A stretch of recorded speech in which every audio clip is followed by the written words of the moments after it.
Nerdrotic.com.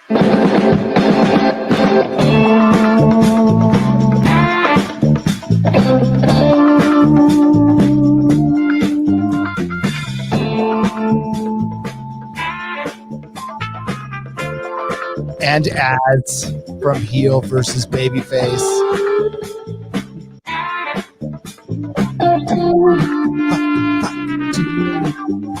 Those lovely ladies. I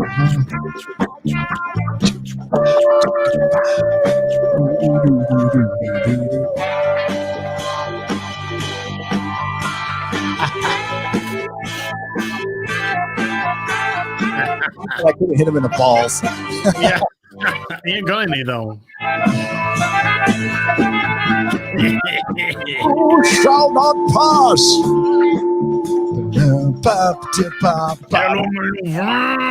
Harry Chan is a legend. Absolute legend. Thank you, fake audience, and welcome, real audience, to a very special R.I.P. Doctor Who broadcast with my good friend Az from Heel versus Babyface. Hi. Jodie is maybe gone at this point. And when I first heard the news, Az, I was like, it's in the rumor stage, made a video, and I'm like, I've already done a video on this. Like, I did talk about this 9 months ago, but I don't want to flex or anything like that. No. So we all did. Yeah, we did. And now it's getting picked up. It got picked up by Radio Times. It got picked up by a lot of sources here. It even got mentioned on the Beeb itself. That was somebody threw me a screenshot, and on the BBC Morning News, they brought it up. Unless somebody photoshopped it, that was pretty good. Speaking of creativity, we will talk about the cease and desist letter I received. Two of just hilarious. It's hilarious. Hi, everyone. From lawyers at google.com. Yeah. Lawyers at gmail.com. Right. So Jodie Whittaker has supposedly quit Doctor Who. It's all hush hush right now. The BBC did not confirm nor deny, which is, I think, big news because they denied it last time. And the last time, this was when Starburst, this was after Series 11 premiered. Starburst had magazine had run with that she was quitting after Series 12, and they denied that. Now there is no denial at all. And listen, common sense would dictate the show is cratered. It's hit rock bottom. It's the ratings aren't going up. Yes, there was an uptick to the Timeless Children, but that was because John Barrowman was there, and that didn't even help at all. There's no other way to go. And unfortunately, it's too late at this point. What do you think, Az? Well, I mean, that wee little uptick midway through season 12, 11. Yep. We were talking a couple of 100,000. That was it. And by time the Timeless Children had arrived, lowest rating of the season, lowest Doctor Who rating in 36 years or whatever it was, fourth lowest of all time or whatever it was. It was, and with this festive special, barely, I mean, on the overnights alone, nearly 500,000, 500,000 people less than last time with their Dalek special. And so you think, God, but you put a series out, and that series is hitting easily low 3 point somethings, possibly high 2.8s, 9s on the overnights, pre-consolidated. Off those figures, there is no interest. Funnily enough, what there is interest in is Jodie leaving. Mm-hmm. You know, we've been putting out our Jodie. I watched the Ewan Doomcock yesterday, the Doctor Who part, because I didn't want the Cobra Kai one ruined, because I knew I was going to start watching it, and I don't watch The Expanse at the moment. But I watched the Doctor Who part. You know, a lot of people interested hearing that. I put out a video yesterday, Jodie quits, 100,000 views. You know, normally I'm doing 30, 40 tops. So, there's an interest in her going. No interest in her staying. No interest in watching her. Big interest in her going. And good riddance. And, as I stated last night, there is a synchronicity to the universe, whether this is true or not. If you go way back to, I think, when people started getting interested back into pop culture news, which was probably around the Disney investor meeting, politics had sucked all the oxygen out of the room for a long, long time. And it was about 2 or 3 weeks ago where people were like, okay, we want to get back into entertainment news and stuff, which is great because that's what we cover. And the Mandalorian ends. Luke Skywalker comes back. Cobra Kai comes out the same time Doctor Who episode drops. Jodie says she's going to quit. There's a synergy here. All right. If you, I don't know, it's this rocket science formula. It's like physics. If you treat the fans with respect and you treat the characters with respect and you write a good story, people like it. I know it's really hard to get there. Hollywood has fought long and hard over the last 5 years to do everything but that, because these are, of course, any good storytelling is patriarchal, and it's a product of the white supremacy. And when you see Jodie, the possibility of her quitting, and I'm fully convinced she's going to quit, and that many people get happy about it reminds you of how many people got happy about the return of Luke Skywalker. These are messages that are going to be sent, and there's still a lot of factions and a lot of places that don't want this to happen. Will fight tooth and nail to keep this from happening, but eventually you got to make money, and this little experiment with Jodie has failed miserably, like a lot of us thought it would. And this makes me think back to the Vulture article where she started her reign as, I put this up on Twitter, but this is, Mrs. Nerdrotic brought this up because she's all, maybe you need to reset why there is so much disdain for Jodie Whittaker. Well, and not everybody has been playing along and paying attention to how many times she's called the classic audience old, that aged out. And it's because she's an adult pretender. She is an NPC. She gets, like Jeremy says, downloaded information, repeats information. I don't know. She might be a complete empty shell. I don't know.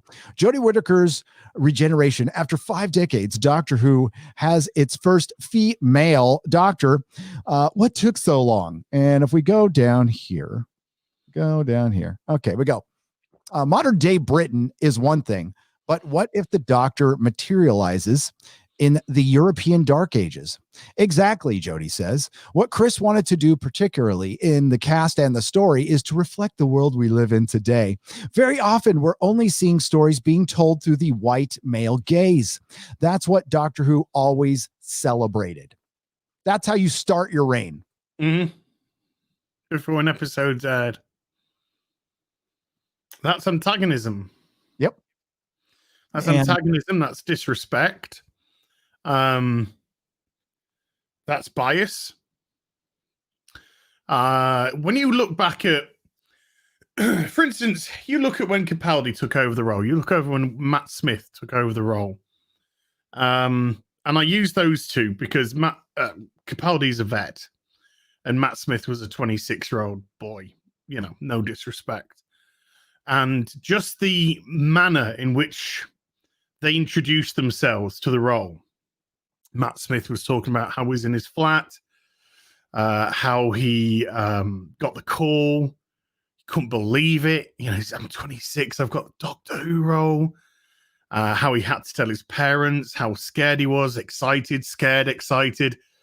And you got from that wee little interview of this unknown actor, pretty much unknown actor. You just got this great sense of there's going to be, excitement to come. The actor was excited. He was ready. He was excited. It was a nervous energy, but a great energy that you could see that he wanted to thrive off. And Matt Smith's Doctor thrived. He was great. Capaldi came on. Capaldi has a similar story to David Tennant, childhood Doctor Who fans.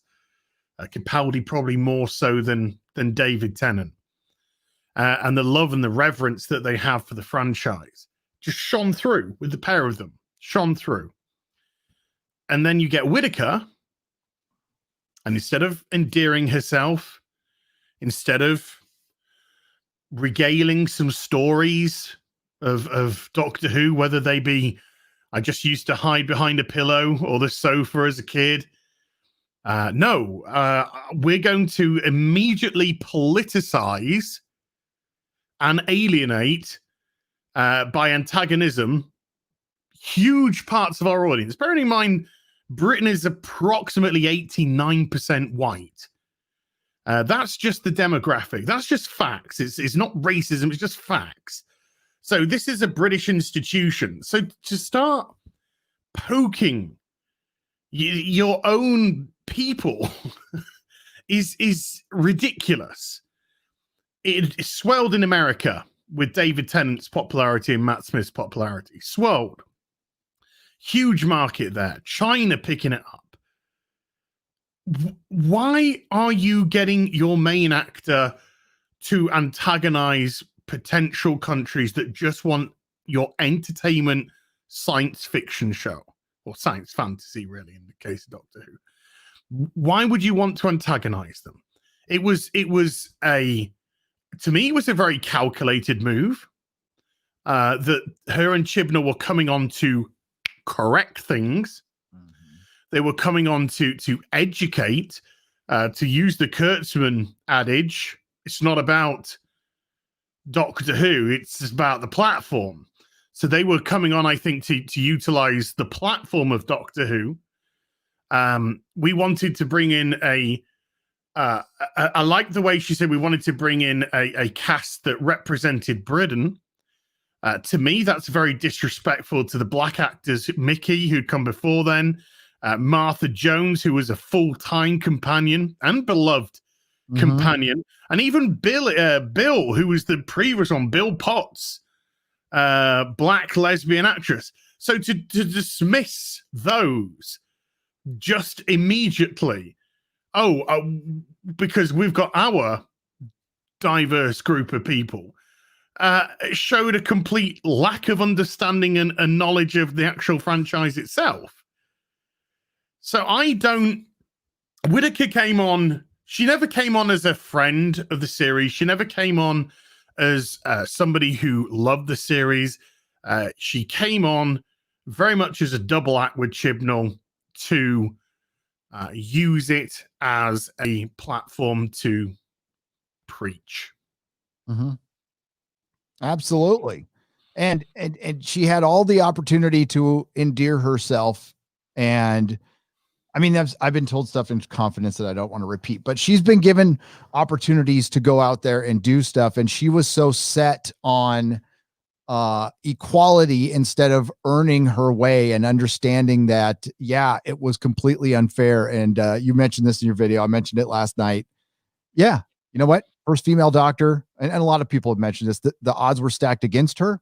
It was going to be twice as hard. She knew that when she took the role, and that should have been something you would have been excited to take on. Yes. It's like, hey, I am going to win people over with my charm. I'm not going to win everybody over, but at least, damn it, I'm going to try. She didn't even try.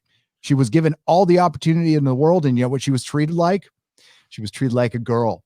They went, don't worry, honey. You don't have to do anything. We'll change the entire show for you. I mean, it's almost like Chibnall the Simp, you know, I mean, and that's what they had to do. And that was their plan from the start, according to Chibnall. I'm just going off of what I've read. I mean, 2004, there was a reimagining of a science fiction show where big changes were made. One of the biggest changes, of course, was beloved member of the A-Team, Dirk Benedict, Faceman, was his character as Starbuck from Battlestar Galactica was changed to Cara Thrace, aka Starbuck, as a call sign for her Viper. And initially people were just like, whoa, Starbuck, a female? And what happened there? Well, Katie Sackhoff, she played that role like it was made for her. And you think I mean, you feel free to contradict me, but you know, I think of Starbuck now. My immediate thought is Cara Thrace. My immediate thought is Katie Sackhoff, as opposed to Dirk Benedict, simply because of the how great that TV show was, how great that reimagining was, that it was so respectful in its earnestness. You know, the 70s show was very campy, very light. This one had a completely different direction. It was going to be dark. It was going to be science versus theology. And it was going to pose some very big questions. And it was going to make a huge change in the cast. We saw white people, males transplanted with females. We saw black males transplanted with white males. We saw black males transplanted with Asian females. They wanted the cast that they wanted. They clearly, when they saw these actors for the role, they were just like, oh, these are the ones that we want in place. And Apollo, who was very much the lead of the two in the original, played a complete backseat to Katie Sackhoff's incredible Starbuck in that reimagining. She was just superb. And that is somebody who isn't using her gender as an excuse, who isn't using the showrunner as an excuse for failure. That was somebody who was just like, okay, I'm going in. I know how beloved Benedict is. I know how beloved the original series is. But I am going to do my damnedest and I'm going to make this work. And my God, she did. And that's why in 2020, Katie Sackhoff is beloved in the geek fandom. Because no matter what series she goes to, no matter where she ends up, whether it's the Bionic Woman, you know, for a few episodes in that Doom show, sadly, or whether it's off doing other things, whether it be in the Clone Wars, whether it be in Rebels, whether it be in other, yeah, she is just beloved, and that's due to hard work. Hard work. Whittaker weren't interested. Wasn't interested in the hard work, was only interested in the representation. Yeah. And it's today we've seen exactly how racist people really are, because there was, I think, there was a hashtag tweeting today. I'm not sure if it was in the UK only or worldwide, but it was Jodie's my doctor. Hashtag Jodie's my doctor. And I was amazed. The first reaction was just her gender, her gender, her gender, her gender. Yep. And if you don't have a story, that's the very foundation. You ain't got a story, you got nothing. A gender isn't a story. A color isn't a story. A sexuality isn't a story. Neither are they characters. They're aspects of a character. So you need story first, you need characters, then you can play with whatever roles you want to play with. They're the most important. And if your audience are as superficial as the hashtags that they put out, that's why you have no viewers anymore. Because the people who come for entertainment, the people who come to watch some good science fantasy, to see a romp, to have a smile on their face for a bit as we're taking on an incredible journey, they've gone because you've left them. Yeah. And those traits were already there in this show. This was nothing they needed to do or change. This show was already doing it perfectly. It went off the rails, you know, in the late Capaldi run, which was no fault of Capaldi's. We already know that, but it's Stephen Moffat's fault. And I think he was just trying to bend the knee to BBC or placate them or whatever. And it must have been a frustrating experience going through the whole diversity initiative when you're trying to create art, which is based on merit. It always will be. And it's the ultimate form of it, really, of meritocracy. Well, meritocracy is a construct of the patriarchy now. Construct. Yeah. Okay. Well, and then we're dealing with constructs that don't work. They are, these constructs are becoming destructs, and the show is dead now. So Jodie's gone. If Jodie's gone, it doesn't matter. Chris Chibnall is gone. It doesn't matter. Not unless, and they won't do this, they erase the last 2 years from the last 2 seasons from existence completely. Don't ever mention it again, and do not put Jodie in a 60th anniversary special, which they're going to do, which sucks because I would love to see Christopher Eccleston will probably be back in this one.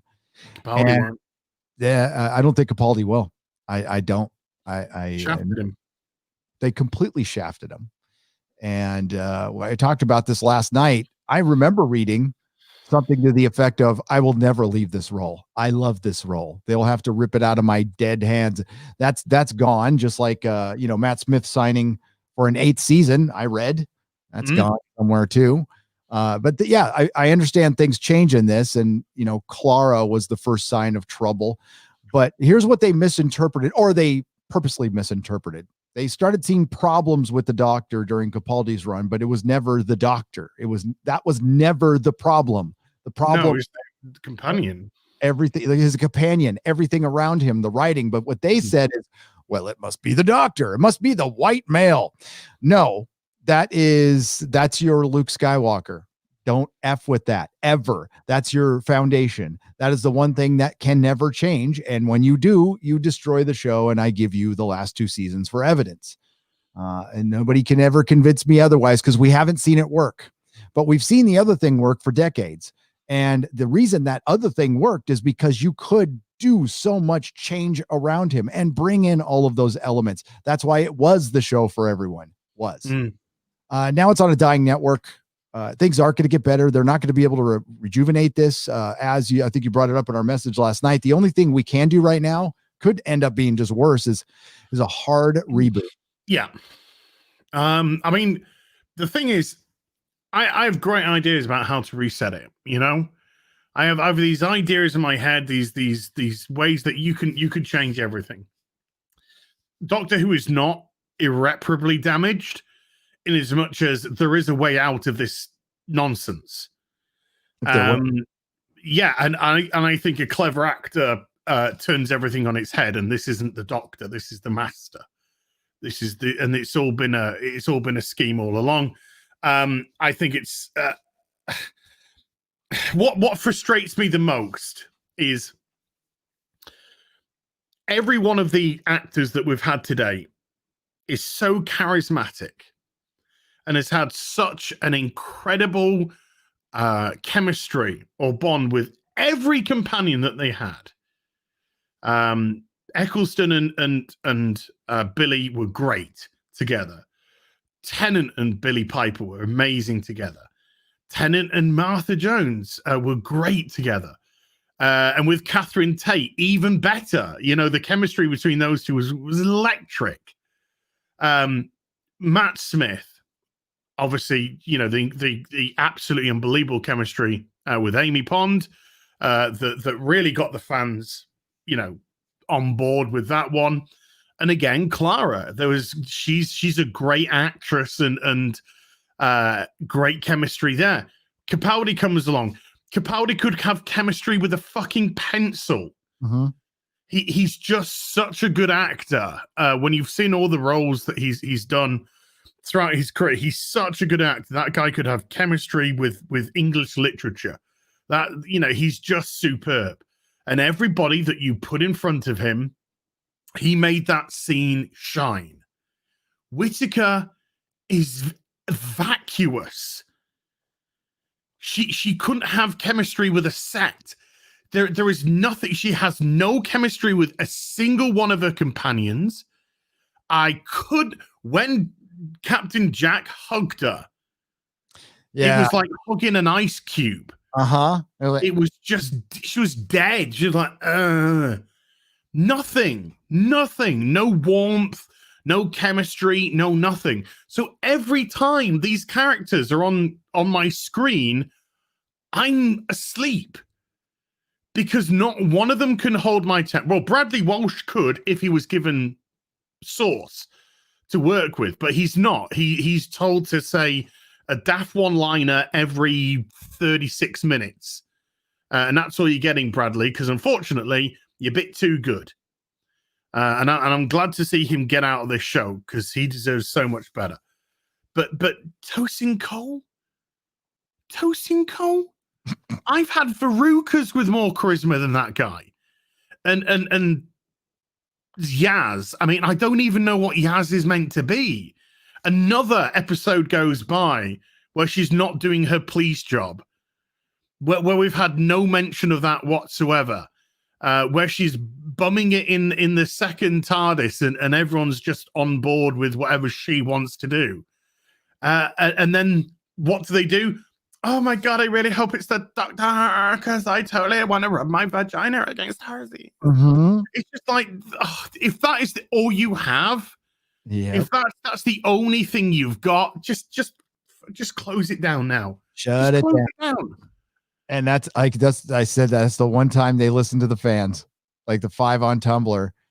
Please be her. Oh my God. It worked really well for Raylos. It did. Didn't that work out good? Maybe they can borrow the blue butterflies for Thasmin. Whatever that it's supposed to be Thasmin, right? That's the ship. Is that the ship name? Friday Night Tights, you said, I think 2021 needs to be the year of 2 genders. And can we retire shipping forever from everything? Can I just never hear that term again? I am so shipping these people where they're like listening. And yeah, if they undo the timeless children thing, it'll only be because of people speaking up. Believe me, that I still don't think they will undo this. I just want my fun sci-fi show back, Gary. I do too. That's all I want. I don't think it's too much to ask. And I said something in my video yesterday, which a lot of people gravitated towards, and I'm glad because it was meant to be the kicker line in the video. And that's you don't have to destroy the past to build a future. Mm-mm. And that's exactly what they did with Doctor Who. They tore the past down. And that is a purposeful, as June Cock would say, act of vandalism that they perpetrated upon the Doctor Who community. They didn't just say, this is the future of Doctor Who, and if it fucks up, it fucks up. But they said, no, this is the future of Doctor Who, and we're going to tear everything that you loved away. So it's not a matter of when they had their little chummy sit-down talk. Oh, things changing are scary, aren't they? Oh. But, suck it up, buttercup. When they had that little chat together, they seem to neglect to say, oh, by the way, we've torn everything about the past away. Hartnell's no longer number 1, etc., etc. This isn't the 13th Doctor. This is Doctor 62 Squillion. Yeah, I can't count that high. It's just they made a mockery of it. They didn't advance it. They didn't allow it. You can tell stories with each regeneration. Mm-hmm. You don't have to tear things apart from the roots to do that. But they wanted to because the BBC are embarrassed by their 12 white male doctors. Yep. And so they're trying to, in essence, rewrite history. Because this is what these filthy people do. They don't understand or appreciate that history's happened. I don't think anything's wrong in a country where you are still, even in 2020, nearly 9 out of 10 people are white. You have your male white lead. That's the just predominant nature of that country. There's nothing to be embarrassed about. These are great actors. These aren't just white boys given a role. They've earned their position there. And it's not like they're spreading a bunch of hate. It's not like the Doctor spreads this terrible message. It was a great role model for boys. Use your brain first. That's why I loved my kids watching him. You think your way out of a situation, don't beat your way out of a situation. That's what I loved about it. But that is gone now because they wanted to destroy it. You're right. They're doing the same thing with Star Trek too. There was no reason to make Michael Burnham a foster sister to Spock other than to fix the problematic past of Star Trek, one of the most forward-thinking shows of all time.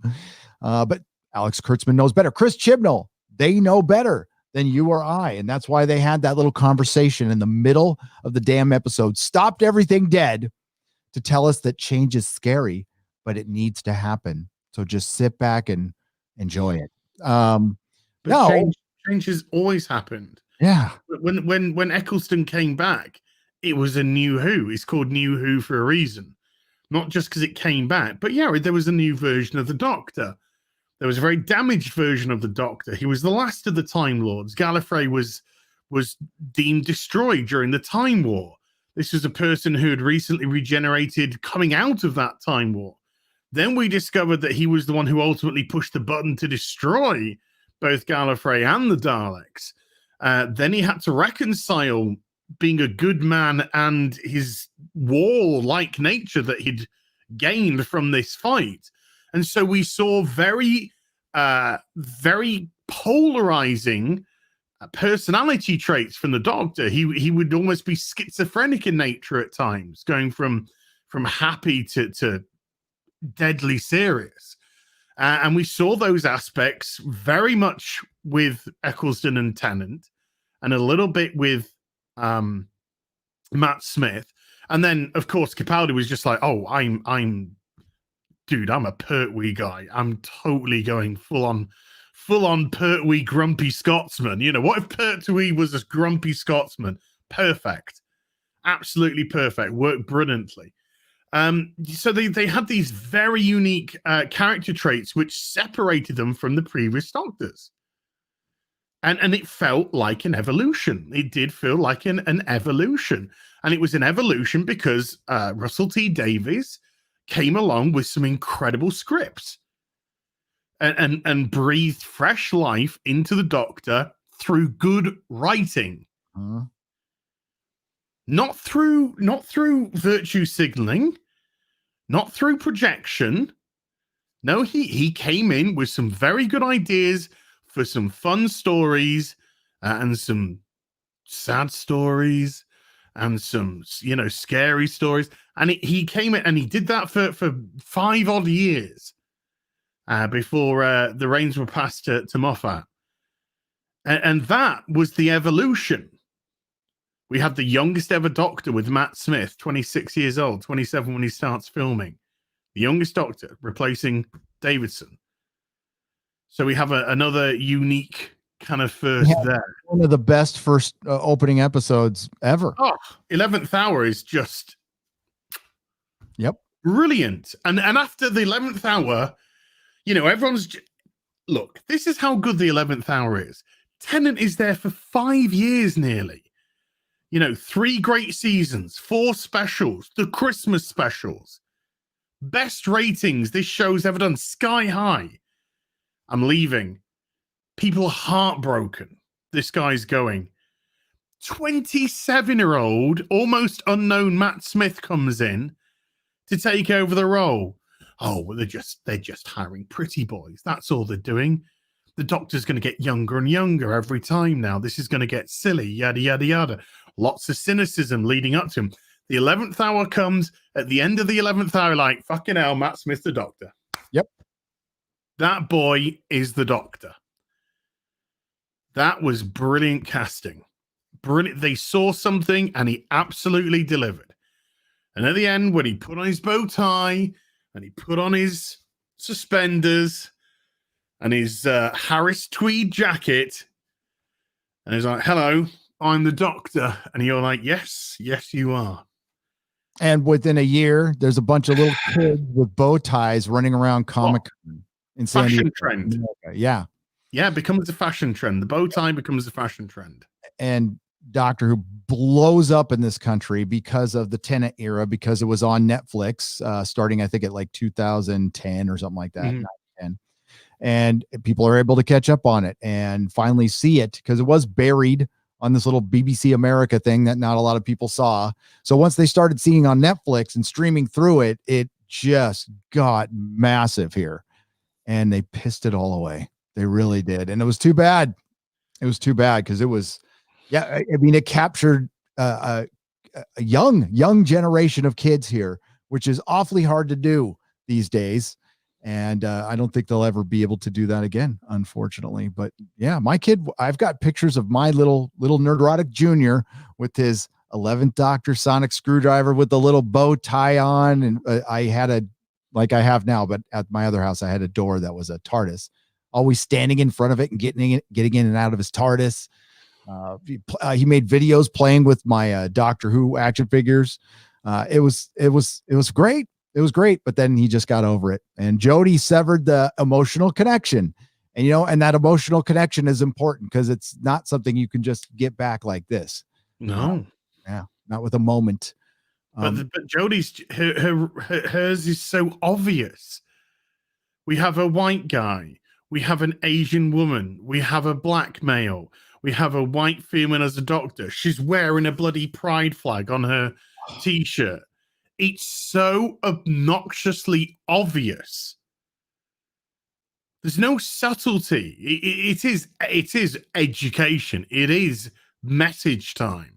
Oh, it is. Isn't it weird that the first female doctor played by Jodie Whittaker isn't female? She hasn't played female. She's not feminine. No, there's nothing. No, the episode, every time John Barrowman was next to her, it was embarrassingly bad because John was trying. He was trying. There was a moment where, when she came up with that plan and he's all, no, don't do that. That's very Jack thing to do. So I'm like, that was kind of cool. But I mean, it just made me long for better times. It didn't help the situation at all. But the goodbyes to the companions, they were so empty. It was like she was waiting for him to get out so she could scissor Yaz or something. I don't know. Well, has there been a specific time when they know that the Doctor can change gender? A specific time was unless it was buried in some Target book that I am unaware of. It was with the 5th Doctor and the Doctor's wife. No, sorry, my bad. I mean, in Whittaker's run, has she ever made it clear to her companions that she's been different? She's been male. She did in the beginning. She mentioned it in The Woman Who Fell to Earth in passing, and then she complained about being a bloke in the I almost said The Witch is Familiar, but that's a Capaldi episode. Oh, the Spyfall. No, the one where she's with Nightcrawler. What's his name? The guy who played Nightcrawler in the Brian. Alan. Oh, it's on the tip of my tongue. I hate it when I do this on a live stream. But the one where she's in the dark ages of the witch trials and stuff. And, I'd already checked out. Okay, yeah, okay. So that episode, she did mention, if I was a bloke, I'd be treated different. No, if she was a woman like that in the 1500s, she would have been burned at the stake. Yeah, but I mean, to me, it would have been it would have just been absolutely imperative that they would have had an episode where it's not mentioned and where it starts to get revealed that this alien is alien. They did in passing. They did mention it though. It was just, you're right. It should have been a majorly impactful moment, something you can play throughout an entire season. They just go, nah, I bring it up. That's it. And you're trying to think of ideas that like they didn't even think of because they didn't care. They just wanted to. Yeah, they didn't care. A female, if you really wanted to do something with this, there's a infinite number of things you could have done. Listen, and I'll repeat again. There's nothing wrong with you if you want a single fictional character to not get gender swapped.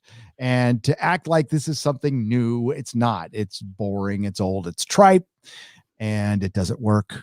And what about the huge murder in the episode? The murder of the non-threatening person of color by the dog. Oh, the murder of the show. Well, that's been happening for a while now. Yeah. No, the murder of the TARDIS. Oh, yes. Doomcock brought that up. And I you know what? When I saw the episode, I didn't even think of that symbolism, but he's right. They had that extra TARDIS, which you could use for a plot point for an entire season, which would be brilliant. No, they crumpled it up. But it's alive. What was that? It's alive. The TARDIS isn't just a machine. Yeah. The TARDIS She murdered a TARDIS. Yes, you're right. Sacrifice. Didn't give a shit. Yep. That's a great point. I mean, there's, again, I don't catch everything. And the goddamn thing is alive. Yeah. And she murdered it. She murdered it. Point. And she's a killer of TARDIS. Right? But Doomcock said, that's kind of symbolic of what they've done to the show. And he was right. That whole, they just wanted to show a TARDIS imploding. And they didn't think about the fact that it's alive. They didn't think about the fact that it was a police box, and she was doing it as a trick. And it was a Chris Chibnall magic bullshit way to end an episode, which he always does. They did this massive setup of the Daleks and did nothing. So stupid. It was dumb. Most of them were killed off screen. But yeah. Well, I mean, in all fairness, they were 3D printed, so they probably fell down the steps and just broke. Oh my God. Yeah, I'll bring that up. I'll bring this scene up real quick. Hang on. I have it handy with me right here. It's a garbage episode because I was reviewing it. So let's not get the sound going. That'd be bad. So that was a deep exhale by me. That's okay. And we can watch. Oh my God. Yeah, that ending scene is like 10 minutes long. Oh, here he is. Okay. So circuit to make it. Oh, I don't want the sound. There it is. Okay.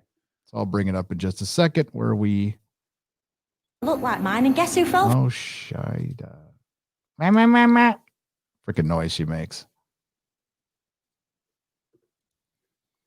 And then I don't care if I get dinged on this. Thanks everyone for showing up real quick. We're going to watch the symbolism of the TARDIS getting imploded in, that was such a great, you don't want to see my file page there. Why did it stop? There it goes. No, I got a great picture of her going like that. And that's what I was trying to do. There we go. Why does it keep going to this shit? That's why. It's live. You can clown me. It's okay. Yeah. Oh, maybe they're not letting me. No, I'm actually reading a thing where a random fan is trying to explain away some of the shite in Wonder Woman, and Paddy Jenkins has jumped in to go, sure, what he said. Right. Okay. There. Okay.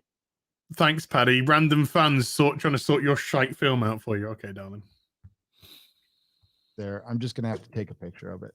Yeah, it's not letting me share it. That's fucking strange. Sorry to stop the show dead in its tracks because of that. But I was just because there was such a big deal put on the TARDIS being alive with the episode with Neil Gaiman's episode, of course. Hello. And then with River Song, when the TARDIS exploded and literally caused the end of the universe, and all this sort of kind of high profile sentient with the TARDIS, she I don't know what you want to call it, like likes companions, dislikes companions, people that come into the TARDIS, all this sort of stuff, how the Doctor talks to the TARDIS, and then she's got this brand new one. And fuck it, let's just kill it. Let's just kill it dead. Just kill this sentient life form that can go through time and space through the mycerial network. No, it's the same thing. It's the same damn thing. Yep, that's what they wanted to show. A TARDIS. That is the symbolism of Doctor Who right now. Crumpled and a crumpled TARDIS. And I didn't even think about the living thing, dude. That's a good point. Did you catch that in your review? Good one. I didn't put in my review, so feel free to nick it. No, it's yours. My review of the episodes. Actually, go watch Cobra Kai because Cobra Kai is great. Yeah. No, I was too pissed about the middle scene where they were telling the fans. So there's a whole conversation, if you haven't watched the show, between Ryan and the Doctor, and the Doctor brings up the timeless children, and she's like, I'm not me. I don't know what I am anymore. He's all, you're still the Doctor. Yeah, he goes, you're still the Doctor. And she goes, okay, maybe you're right. I'm still the doctor. Nothing's changed. And he goes, no. I didn't say nothing would change. Change is good. Change is scary. New is scary. And she talks about that there's a lot of her life that she doesn't know. So it's going to be a big effing mystery box. And what they're going to do is place a bunch of people of color in between all of the doctors. That's their whole plan. They'll probably still make no, they can't. They've already fucked that up. So yeah, you've got your little black girl and then the 9 kids that came out. How many kids did they kill in Timeless Chamber? There was the at least 5. 1, 2. Oh, it's more than 5, I think. Yeah. So there's black girl, other girl, The other Asian girl, white boy, guy, white white boy, girl. white boy. It's at least 5 or 6. It's 6, at least 6, at least 6. So there's at least 6 people before William Hartnell. Well, then it's on to yeah. At least 6. And then there's the problem with Dr. Ruth because she's got a police box TARDIS, so it has to be after William Hartnell, but before the sonic screwdriver because she didn't know what it was. Unless they, fix this story in a comic or some bullshit like that. And I love that the High Republic was announced today, this big cross publishing event with Star Wars. Did you see one of the writers on Twitter? No, what? Already fucking pre-firing shots. He was posting stuff like, "Don't be jerks. Everyone's a Star Wars fan. Even if you just pick up a book and read it right now, you're a Star Wars fan as much as anyone else is a Star Wars fan. Don't let anyone else tell you that you're not a Star Wars fan. People can be jerks. Don't be a jerk." And how about read my book? What's wrong with just read my book? It's my book coming out in February. Well, somebody did actually put in the comments that, "When's your book coming out?" Yeah, February. Yeah, I like bring that stuff up. And Lucasfilm, Doctor Who, BBC. How about just, you know what? Unless it's a positive conversation, don't have one. Yes, don't have one. Don't bring up. Why are you throwing gasoline everywhere? Try a whole calendar year of not bringing it up online. You could talk about it with your friends. You could whinge all you want about it. Treat fans with respect for a calendar year.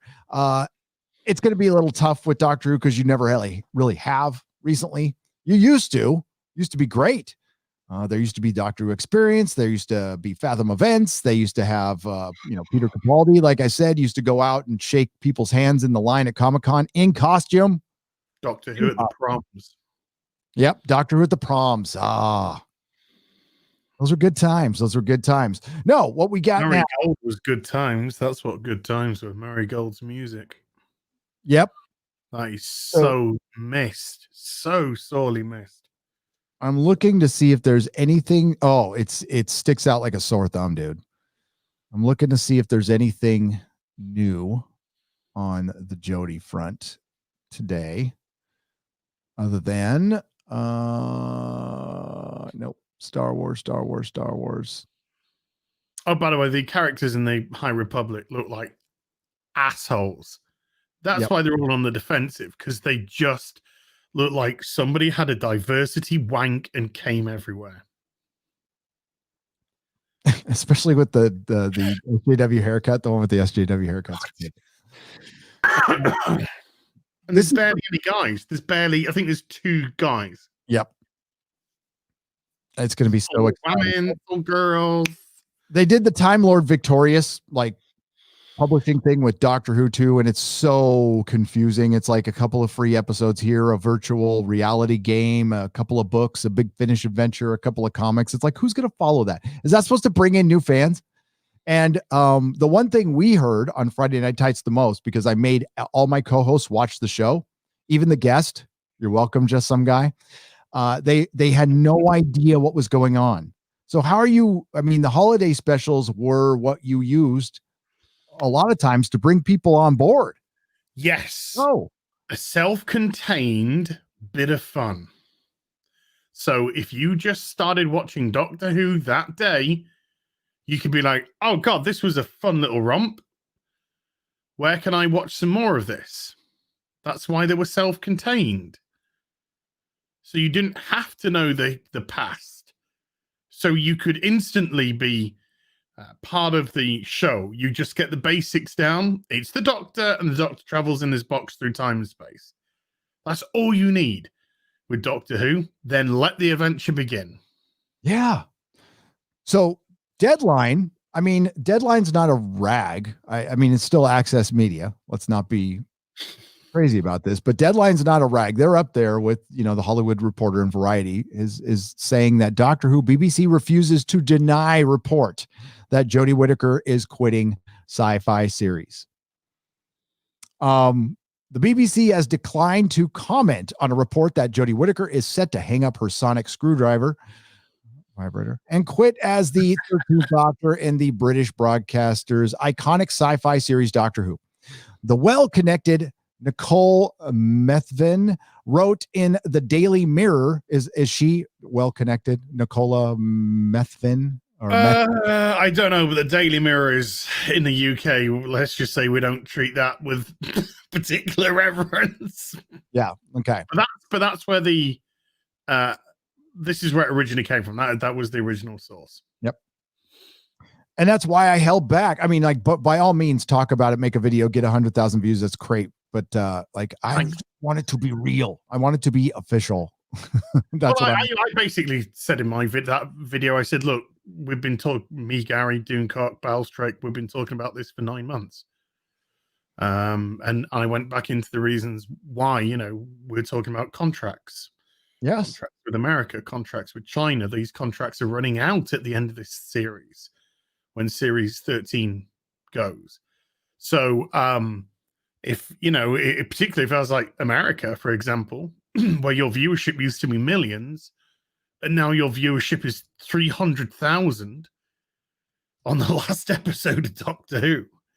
Why would you want to purchase some more? Unless you were picking up for dirt nothing, dirt cheap.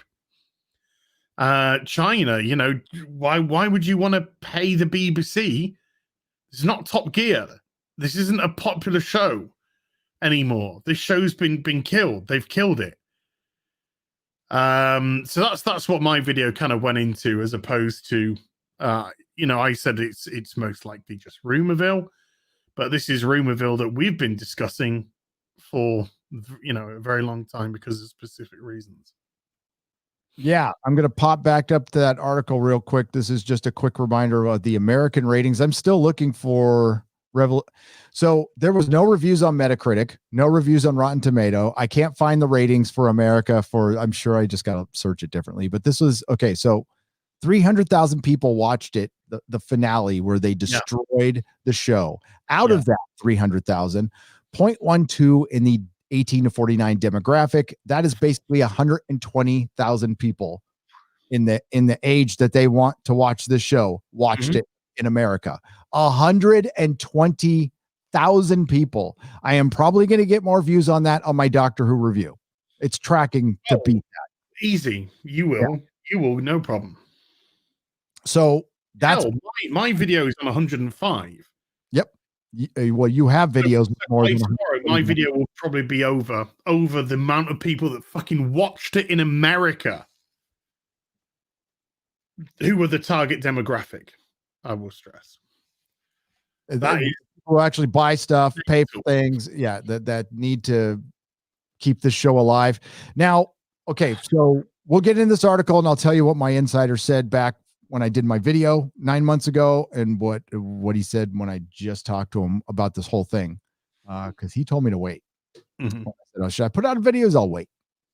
The well-connected Nicola Methhead, we'll just call her, wrote that the Daily Mirror that Whittaker's departure is being kept under wraps while filming on Series 13 continues. If she does exit the TARDIS, it will be in keeping with her predecessors, who also completed 3 seasons before moving on to other projects. That's the thing that feels convenient about this. A little. Dude, I think we're both in agreement. She had a marching orders. a year ago. Yep, she did. The mirror side. Yeah, this is all they're doing is coordinating, I think, the best time to announce and how to announce. Optics. Yeah. The Mirror cited a Doctor Who source as saying it's a very hush hush, but it is known on the set that Jodie is leaving and they are gearing up for a regeneration. Her departure is top secret, but at some point over the coming months, the arrival of the 14th Doctor will need to be filmed. Well, if you think back to all the other times the Doctor has been replaced, what Capaldi announced he's leaving at the end of January in 2017, then Jodie was announced in July, but they supposedly knew at that time. Chibnall refused to do the final Christmas episode, according to Moffat. That's why he came back and did this. That seems there's something that doesn't line up there, but whatever. What's done is done. And we know, Matt Smith's departure was a bit of a surprise, but he had a lot of friends in Hollywood. Karen Gillan was going over there. Andrew Garfield, they were telling him to come over, and that's probably why he left. Jodie is leaving in shame. She came in and destroyed the show, and if she quit, well, that would be in line with what she has done, and that would be in line with that type of personality to come in, destroy something, not put in a lot of work, bitch about it, and then quit, and then leave it in absolute dust, pulverized. Chibnall's got to go too. I mean, like if Chibnall stays. That's the argument we've all made, dude. Man or woman in this part, Chibnall writing it, it's shit. Yes. I imagine he will go with her because I'm pretty sure that she said if I'll stay if Chibnall's staying and I'll leave if Chibnall's leaving. So her to be leaving to me signals that Chibnall's going to. Let's just play devil's advocate and say she goes and Chibnall stays. Nothing's changed. No. It doesn't matter who you've got as the Doctor. It's fucked. It's wank. It's absolute tat. Absolute tat. But while the BBC have their racist diversity and inclusion policy in place, which was brought around in 2017 and hankered in 2020, and in 2021 they're looking to increase the bigotry and racism in that. I think we're always just from here on in going to get a showrunner whose hands are tied unless somebody comes in and sorts out the partisan BBC. And I think the only way and I have contacts at the BBC, and they've told me that the BBC, I don't know if I should really say this, the BBC themselves think that they are too right-leaning still. I've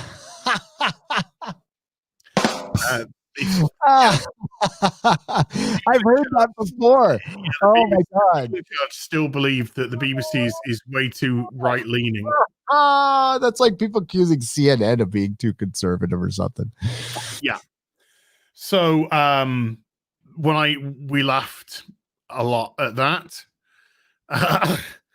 And I said I can't believe that. And it's like they actually think that the show is too the BBC is too right leaning, and they need to still address balance. Obviously, they need to address that. BBC, get on it immediately.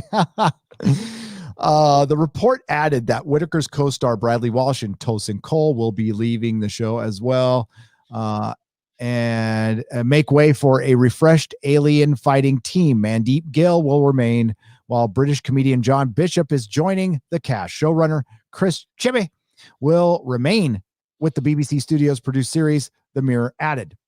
Well, that is disappointing. And I'm just looking over here at this Mark Hamill, literally speechless after The Mandalorian's Ming-Na Wen praises Star Wars legend. You notice after the Star Wars theory thing and it hit Variety, Mark Hamill put out that tweet, and there's just been all this love for Mark Hamill. to stamp down that. I do like Mark a lot. I just wish we could like suck out that TDS. Yeah, it's bad. You know, it's just like snake bite, Mark. I'm just gonna get out. Yeah, I don't follow movie stars. I think Gina Carano is and Jackson Public from Venture Brothers, and all the other blue check marks are like, there's a weatherman in Bakersfield who follows me. Big fan, I guess. I don't know. I'm still unfollowed. Oh yeah, we've done well to quit Twitter at the end of the year, didn't we, Gary? Oh yeah, we did really good on that. We're gonna get on that soon. Don't worry. Okay. So, well, we've been busy. Busy. So on this front, okay. So my insider told me well over 9 months ago that Jodie was on her way out. Chris Chibnall was on their way out, and it wasn't. I mean, it was just because of the value of the franchise. They were worried about the value of the franchise. Again, this is not a person who works. I do not have a contact inside the BBC. I have somebody who works with them peripherally somewhere out there in the universe. And I've known this person for 12 years. That's the person who told me that the Doctor would originally be a female, blah, blah, blah, blah. So they said they're worried about the value of the franchise. They really don't mind anything that Chris Chibnall has done. They think it's absolutely fantastic. They love it editorially. That's what Piers Wenger said. That is their attitude. That remains their attitude. But the people have spoken. But for the longest time, their attitude, towards us was that we're plebs. We're, the people criticizing the show. It was easy to dismiss us when you were calling us Nazis and bigots and all that stuff. And that narrative has slowly been destroyed over time by watching our stuff for any amount of time, getting to know us. And sure, some people still think that. I obviously pissed off somebody so much so that they decided to mock up a fake cease and desist letter from a real law firm that they used their letterhead and wrote. I'll show you later. I'll show it to you later. What he told me to wait, because a lot of stuff changed over the coof, obviously, and we've seen a lot of it. They took away a couple of episodes.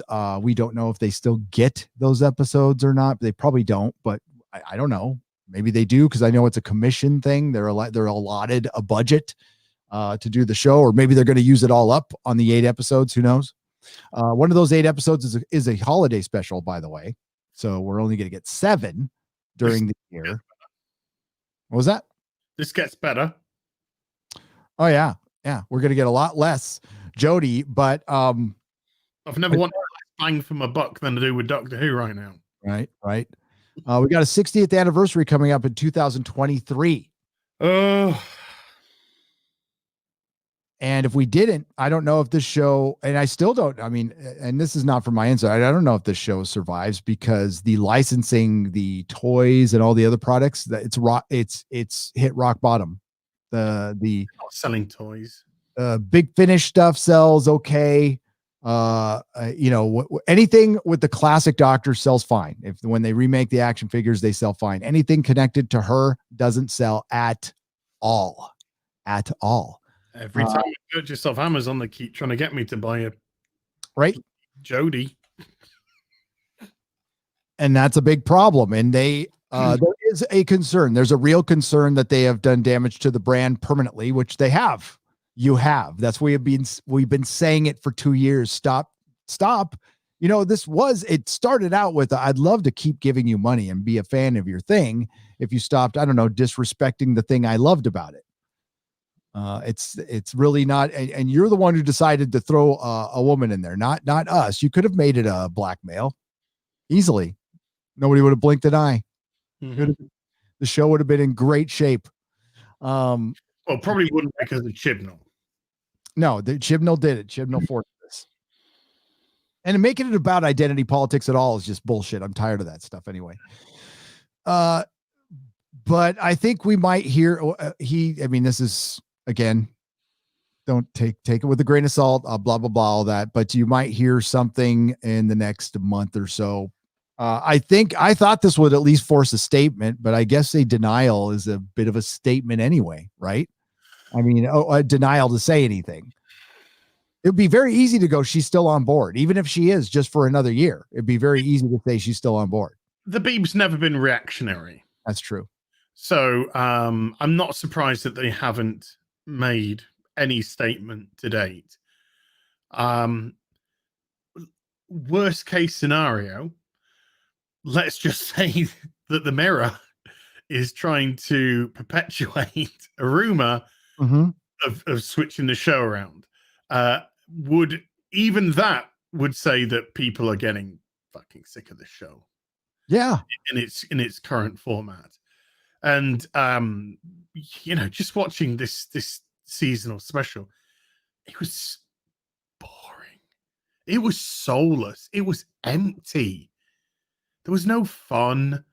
There was no frolics. You had 2 minutes of Captain Jack trying, but other than that, it was just desperately soulless. And that's Chibnall. That's Chibnall unable to write. That's Chibnall unable to write fun characters, interesting characters. We just get these vacuous companions and a doctor who in 2 seasons and 2 specials has yet to have a moment. It's crazy that in all those episodes, they have yet to have a defining moment that separates them as their doctor. You know what I don't see? Interviews with Chibnall. I know they exist, and I found them. But when Moffat, especially Moffat's really charming in interviews. He's really good in interviews, and that's why you would see clips from time to time because they would get passed around and shared around by people. You don't see that like ever from Chibnall or anybody from this show, unless it's controversial. The only time this thing gets a bump is when it's controversial. Same for Star Trek. Anytime people say it gets canceled or whatever, it gets people all really excited. That should worry you.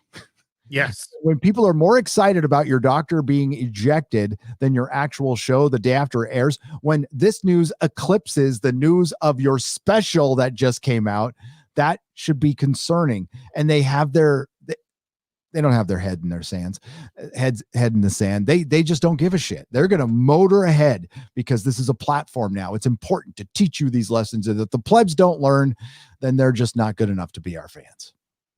Yellow flag. Yeah. I mean, with Bishop coming on, like I said, I don't find him particularly funny as a comedian, but he comes across as a nice guy. And at least he does have a personality. So I'm just praying to God that they give him more to do than anyone else. That he's the doctor. Just knock out Jodie, go into the closet, put some stuff on, and wiggle your screwdriver around for 40 minutes, mate. And just pretend, but I mean that's got to. But unless they Graham him, because they just absolutely neutered Bradley Walsh in the last season. He did nothing but one-liner here or there, and that was it. He was done. I got a feeling, this is complete gut feeling. I got a feeling that Walsh was just like, I got a 2-year contract, and after that first season, fuck this. I'm just dialing it in for season 2, and I'm gone. Cheers. See ya. Something for the resume. See you later. No interest in really advancing anything. He looks so disinterested in this final episode. Like he just couldn't wait to get out of there. I can't find the American ratings anywhere. So if anybody knows where they are, if they could DM to me on Twitter. You probably won't get yours until around about Thursday, I'd imagine. Well, usually they're out 24 hours after the episode, but it's a business day. Christmas period and stuff like that. So yeah, they're going to be 4.69 million. So it'll probably be what? 5 5.3 million, something like that, maybe a little higher. No, Maybe 500,000 for you lot. it might be.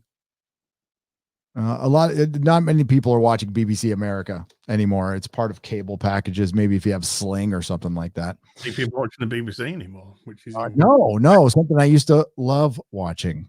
Absolutely love watching. It was a break. I mean, this is a positive step for defunding the BBC.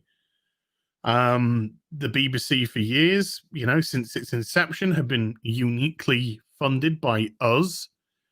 And when you no longer serve the British public, then I'm sorry, then you find your own sources of money. And they don't, apart from selling shows abroad, they don't have any. And so you have your big earners like Top Gear, which virtually, tons and tons of countries buy, very popular, so they can make a good whack off that. But Doctor Who, that used to be a great British export. That's dead. Yeah, it's hard for me to explain. I don't even know, to be honest with you, because we don't have anything like that here. We don't have a show that is part of the fabric of our society. I don't know, part of the DNA of being British. Not everybody's a fan of it, but I mean, it's an institution, right? Yes. We don't have a show like that. We got Star Trek and stuff, but Star Trek is not watched by 1/6 of the country, which is phenomenal. Like, you were talking about the ratings of 13 million people. What's the population in your country? 66 million? About 60, between 65 and 70 million. Okay, 65 and 70 million. So 13 million people. That's insane. Yeah. That is insane. And that was Voyage of the Damned, which is clearly the best holiday special. And to fall that far when you didn't need to, like you said so eloquently, you don't need to tear anything down. If you want to make new things, make new things. Nobody's stopping you from making new things. The Expanse, that's a new thing. When you did that awful Clash show, it sucked, but that was a new thing. You tried it. That was good. That's why I gave it a chance for like 5 minutes. And then I was out after Peter was gone. But, do more stuff like that. That's fine. Sarah Jane Adventures were a new thing, and they were very successful. Yep. Yeah. The only reason why they, of course, finished was the tragic death of Elizabeth Sladen. So, that show probably would have run for a few more years easily. If she had lived. So, that was very popular but it was very popular because it wasn't just a Doctor Who companion. It was very respectful. It was like, right, let's take everything that's about Doctor Who and then let's just kidify it a bit. Take away the more sinister aliens, and then we have our scary aliens, which would look a bit silly to the adults. Our scary aliens are going to be vulture-looking creatures, not weeping angels or Daleks or stuff like that, or Cybermen. They're not going to do those sort of aliens. They're going to do it a little bit lighter.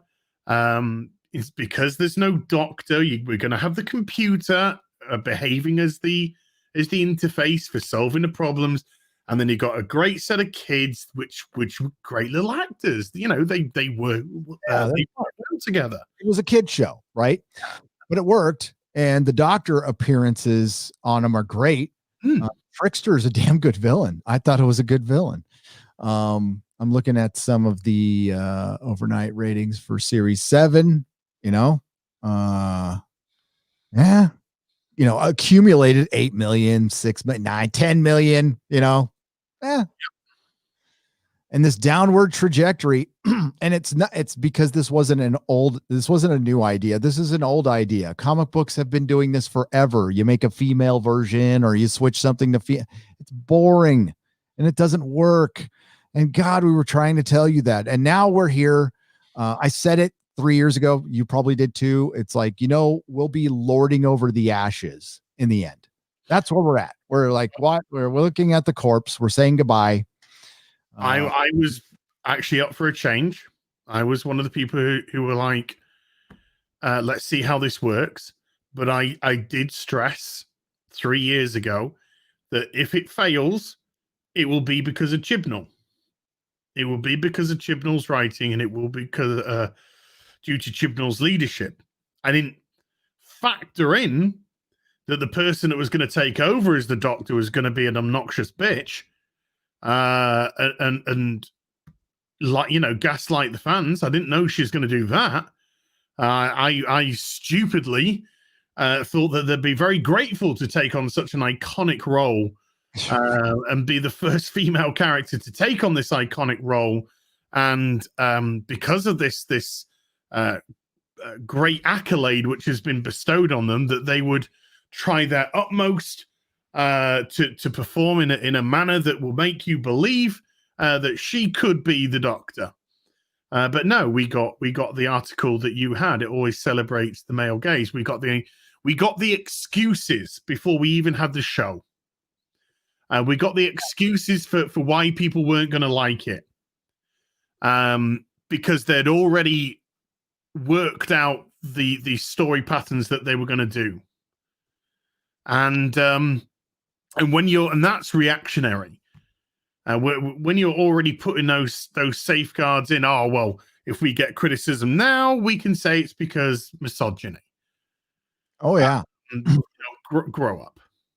And that was me. That's what I was getting called. Bulls Trek was getting called. Dave Cullen. I mean, full credit to that ginge out there. Hail Dave Cullen.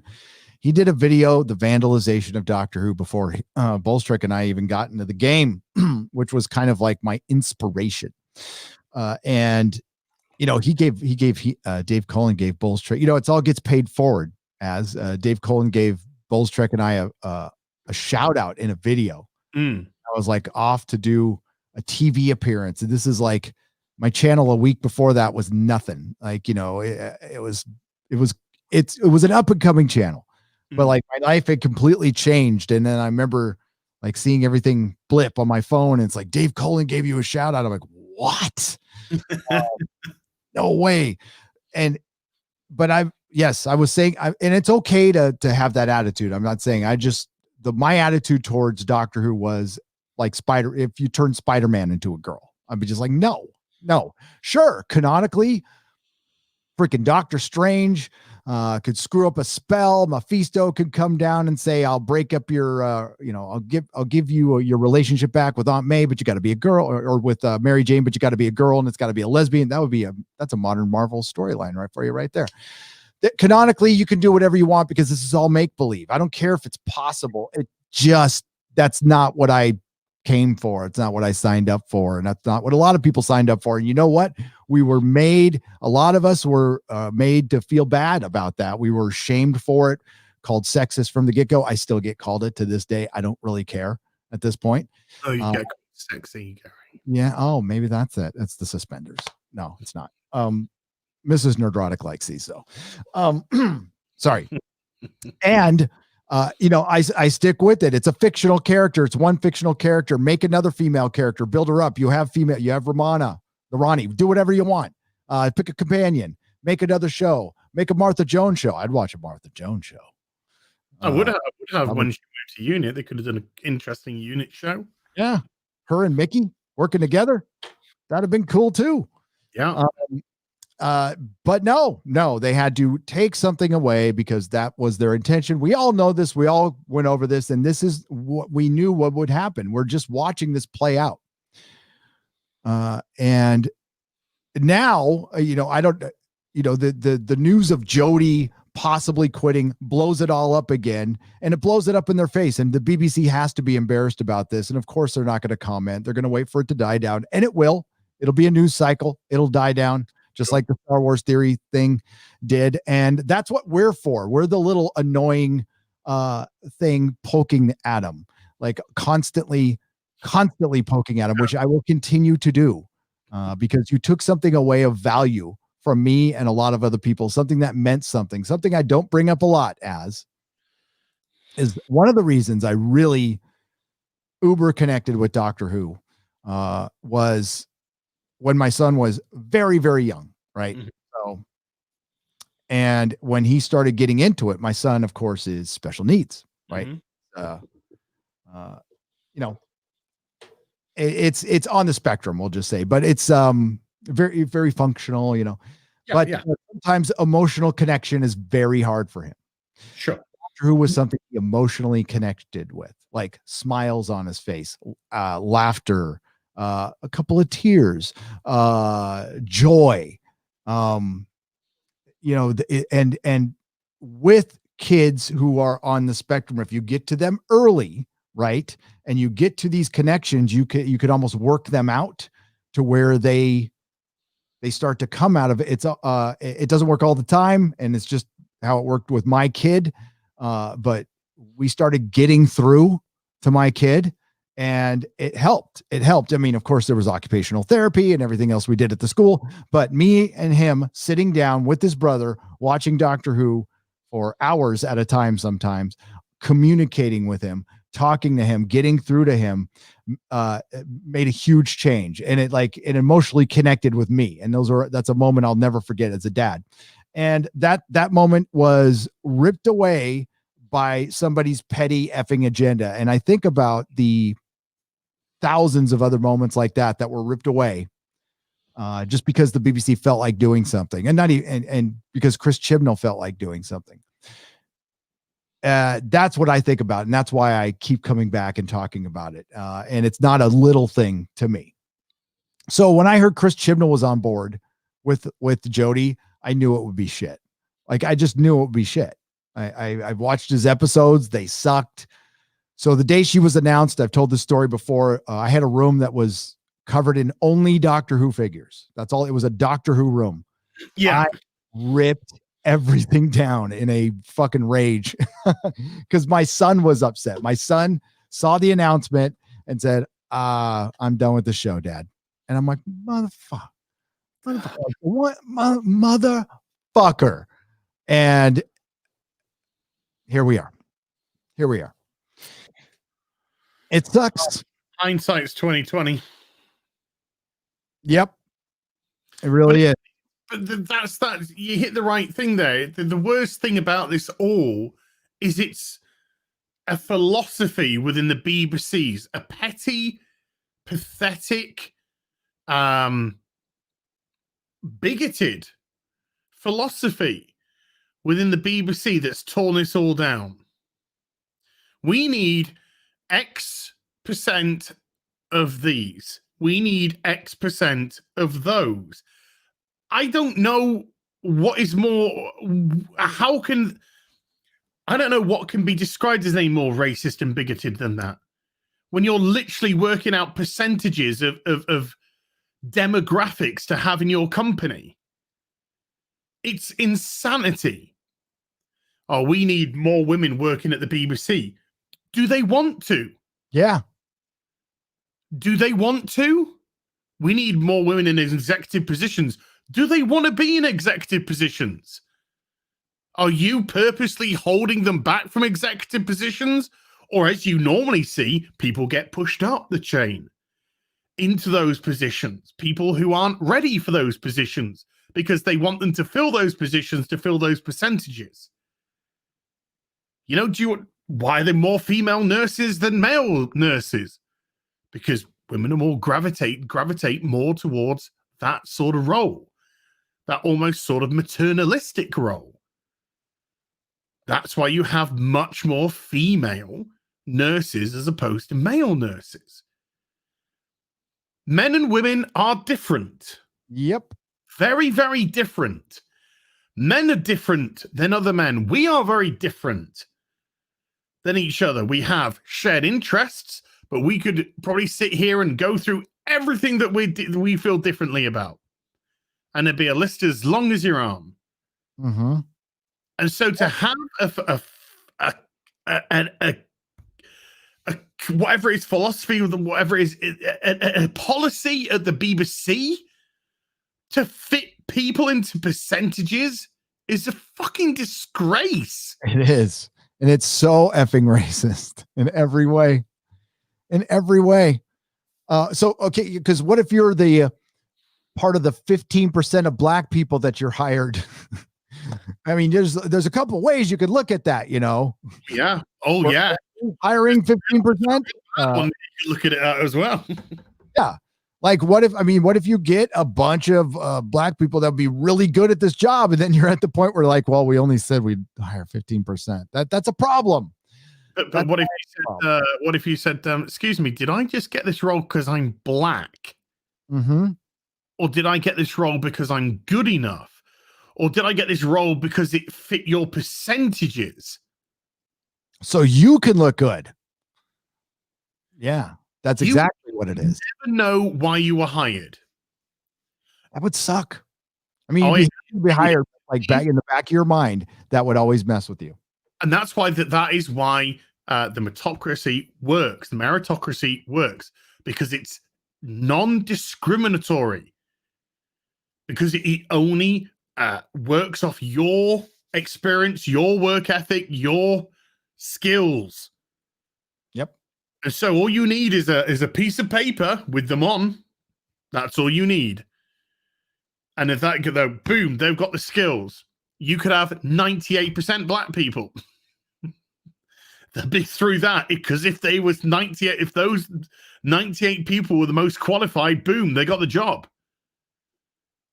But when you have these dumb, stupid, pathetic, bigoted policies in place like the BBC, that's when you end up with shite like this. That's why you end up with shoehorned, nowhere episodes that comprise of one white woman, one white male, one gay white pansexual male, one Asian female, one black heterosexual male, one old white heterosexual male. It's box ticking of an extraordinary. Oh yeah. Sorry, the one gay Asian female. Yeah. Gay Asian female. It becomes a joke. It does. It just becomes a fucking joke. It's like you're playing diversity bingo. And you just got a card and you just got to make sure that your box is ticked. I've got a diversity bingo. It's not natural and it doesn't feel natural. And when it doesn't feel natural, it starts to feel stupid. That doesn't mean there's not a place for gay people or people of different colors. Not at all. But when you cram so many into so small a place, when we know and live in countries that don't have those sort of percentages, then you look stupid and it looks ridiculous. And that's how it's going to come across. And that's not a bigoted or a racist or a transphobic thing to say. You have tried so hard to be woke that you end up doing what that stupid referend did yesterday. Where instead of just saying, God bless America, amen, like everyone probably does, he says, God bless, or the one God that's worshipped by many under the different names of the Allah and amen. It's just like they said all women. He said amen and 8 women. Oh my God, we're doomed. When I see stuff like that, I'm like, I'm just gonna move into the country. You're all on your own. You have no idea how angry I am. As is fine. That's from Benjamin Flensborg for 500 Danish krona. I have a little bit of an idea how angry you are. Maybe, Benjamin. I mean, I can relate. It's the anger from this episode. I was not there at the beginning of the episode. I think I was texting Az in the group. I'm like, I'm kind of bored right now. And then I'm like, what the fuck? What was that? And then I lost my shit. Yeah, I think our text is something along the lines of, my God, this is so boring. I'm so bored. Yep. Pretty much how the conversation goes. What is this shit? I'm 40 minutes in. Nothing's happened. Yep. That's pretty much what our texts were together. And then that conversation, I'm like, well, I mean, at least I have something to talk about now. But this is, I mean, a couple of weeks ago, Doctor Who put up the tweet with the first female doctor played by Jodie Whittaker standing in front of all the older doctors saying, have you ever been held back by who you were before? I mean, that's not an accident. Yeah. Oh, you didn't see that? Oh, no. That's an actual tweet from Doctor Who. I will share it with you. You've got to be kidding me. Nope. I got to dig for it, but give me just a moment. I will find it. Show called again. The what's it called? The not The Pursuit. What's it called? The it's a good show. So Bradley Walsh's show, his quiz show, did better ratings than Doctor Who on Christmas Day. It did. And the other reason Doctor Who was trending on oh my god, look at this. Oh, you got to look at this fan art. This is like, this kind of says it all. That's another Pursuit, The Chase. This says it all right here before I get to that other tweet. And that was on Christmas Day, was it? Good on him. Oh my god. Nice shite. Orange Man is the new black. Orange Man Bad is the new black. Is that what we're doing? I don't know. That's terrible. So we were meant to believe that the Doctor was locked up for God knows how long, while only 10 months had gone past on Earth. That didn't come across. That didn't come across at all. No, they said that she had been in there for decades. Again, it was just a line in passing.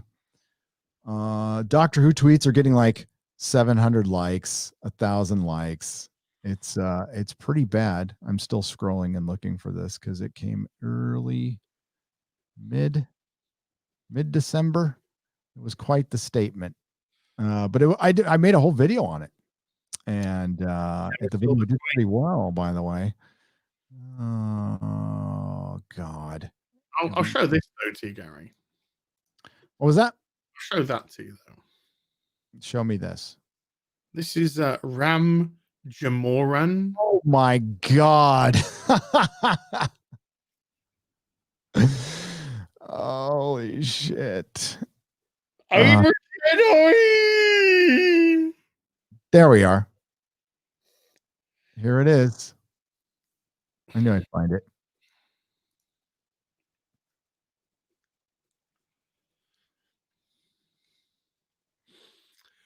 Oh my God, that is the official Doctor Who account. Have you ever been limited by who?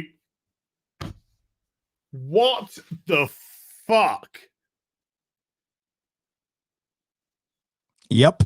I think Father Christopher Miller pipes in. I see two people in this poster that shouldn't be there. It's a Catholic priest. I love it. Is it the two women? Yes, I cannot give birth because I am male. What? I don't even know what that one means. Oh, do you believe this shit? This is the Doctor's site. Disgusting. Yeah. Oh, fuck you, Doctor. Fuck you, BBC. Go fuck yourself. Defund the BBC, folks. Why? Of course, it's about tearing down the past. It's about tearing down the patriarchy and the white male colonialism. What does she want? Does she want fucking reparations? Well, I like how Bill Burr put it, because a lot of people have put it out there. It's this whole modern intersectional feminism is women finding a way to be a marginalized person when they're the majority on the planet. And the most privileged thing on the planet is a blonde, blue-eyed, white woman, and both sides of the pond. Police.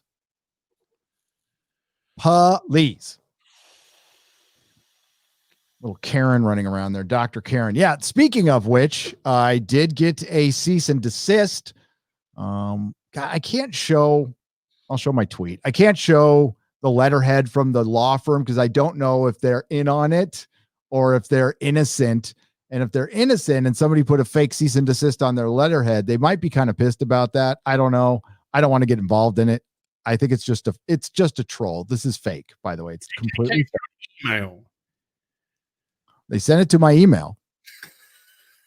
Now you can send a cease and desist in a lot of ways. So that is possible. We talked to my lawyer on this, and my lawyer's response was, because like my lawyer wanted to know if I actually said anything offensive, and my wife said he calls her Karen a lot, and my lawyer's response was, well, it's such a Karen move to complain about being called a Karen. Speak to his solicitor about you. Yeah, it's solicitor over there, right? It's not counselor, it's solicitor. Yeah, solicitors over here. Oh, that's a prostitute over here, but you know. That's soliciting. Yes. Yeah. After ignoring, I did ignore an email. I did. After ignoring our previous notice requesting you cease and desist any videos which feature our client, Jodie Whittaker, you have gone on to post yet another video which references her in a demeaning manner. At this point, we would encourage you to seek legal representation, as we will be pursuing a case for defamation in defense of our client. Yours sincerely, Karen. What defamation? I said lovingly call her Dr. Karen. I did say she couldn't act. She wasn't very good at the acting part. I don't think opinion. That's subjective opinion, right? So, yeah. I mean, this is fake, but it's fake. These people are fake. Did you the email that they used? Did it correspond to the firm? No. It's so and so for it. It wasn't so and so at firm.com. It was so and so at consultant.com. Okay, so it's absolutely bullshit. Total bullshit. Lady Gridmaster was on it, and my wife and the lawyer were on it. And yes, I have. If you get over 50,000 subscribers, get a lawyer. Unsolicited advice. Yeah. Make sure that you've got somebody. Yeah, it's a good thing to have. I mean, he's not like at my house, but he's there if I need him. This is I mean, like, no, the most impressive part about this is somebody took the time to fake this. That's what twice apparently. Twice since the first. Have you dug up the first one? Can you dig up the first one? I can read it to you. Yeah. No problem. Let's read the first one. Because this is such an in-depth cease and desist. Yeah, I want to know what specifically they didn't like. That's the parts that I'm kind of wondering about.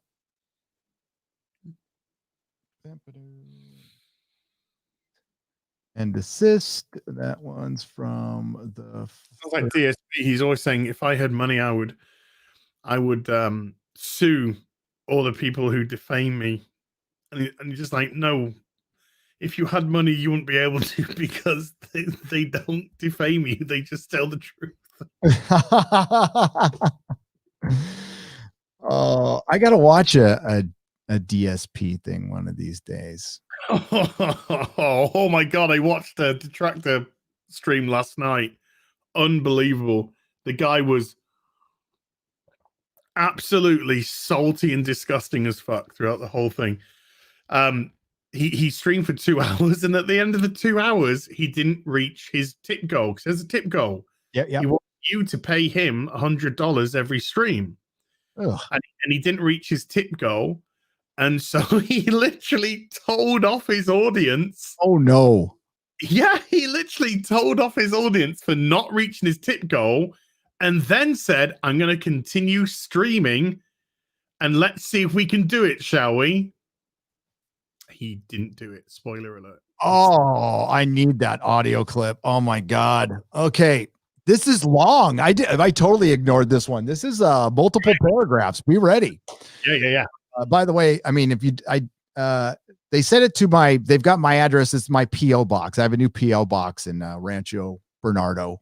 It's in San Diego, California. It says, Dear Mr. Beekler, over the last 12 months, we have been moderating your content. And some of your videos have been flagged to us for having defamatory comments in regards to our client. Your videos in which you discuss the popular British television show Doctor Who has gone from harsh criticism to blatantly becoming very personal towards the cast and creative team. Not only that, but you are now encouraging other people to abuse our client, not in terms of their work, but them as a person. Okay. I don't recall doing that. No, I don't recall. None of us ever encourage you to attack somebody. Nope. Never.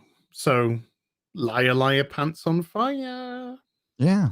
I don't add people on Twitter. I think the last time I did it was adding Disney to embarrass them with the Star Wars theory thing, but that's completely different though. Yeah, it is. That guy, no, Jodie Whittaker is not anybody I would directly contact or throw any of my content at all, ever personally. But let's continue. We believe the way in which you have spoken in regards to our client, Mrs. Whittaker. Is it Mrs. Whittaker? All right. Does she want to be? I thought she was. I think she's married, yeah. Kids. I don't know if she's married though. Don't care. Yeah, I don't care either. I forgot. Is now at the point where it would stand for defamatory content in a court of law. We have saved footage and also have transcripts. Oh, I got a backup out there. That's great. In regards to the way you have spoken of our client, at this point, we are holding back on taking court action. However, at this point, you just said at this point, we are requesting that you cease and desist any further content in which you speak of our client. Which one? The first female doctor played by Jodie Whittaker, who we will lovingly call Dr. Karen. Oh, that one. This is not only in a personal matter. Any mention of our client or any characters in which they portray will result in legal action. No, it won't. No, it won't. It continues. Defamation is a serious crime. Otherwise, we'll sue you. No. It's not how life works, darling. Sorry, sweetheart. You're probably watching this stream, which is even funnier. Yep. I'm sorry, darling. That's not how life works, sweetie. People allow their opinions, and I'm sorry that it might have hurt yours, your little fifis. Gary can say what the fuck he wants about that shit actress. I think we might have gotten under somebody's skin a little bit. Just a wee bit. Defamation is a serious crime and should not be taken lightly at this point. Okay. Which point am I supposed to be at this point? You said at this point in the last paragraph, at this point now, but at this point, we are urging you to seriously think about the actions you take following this caution.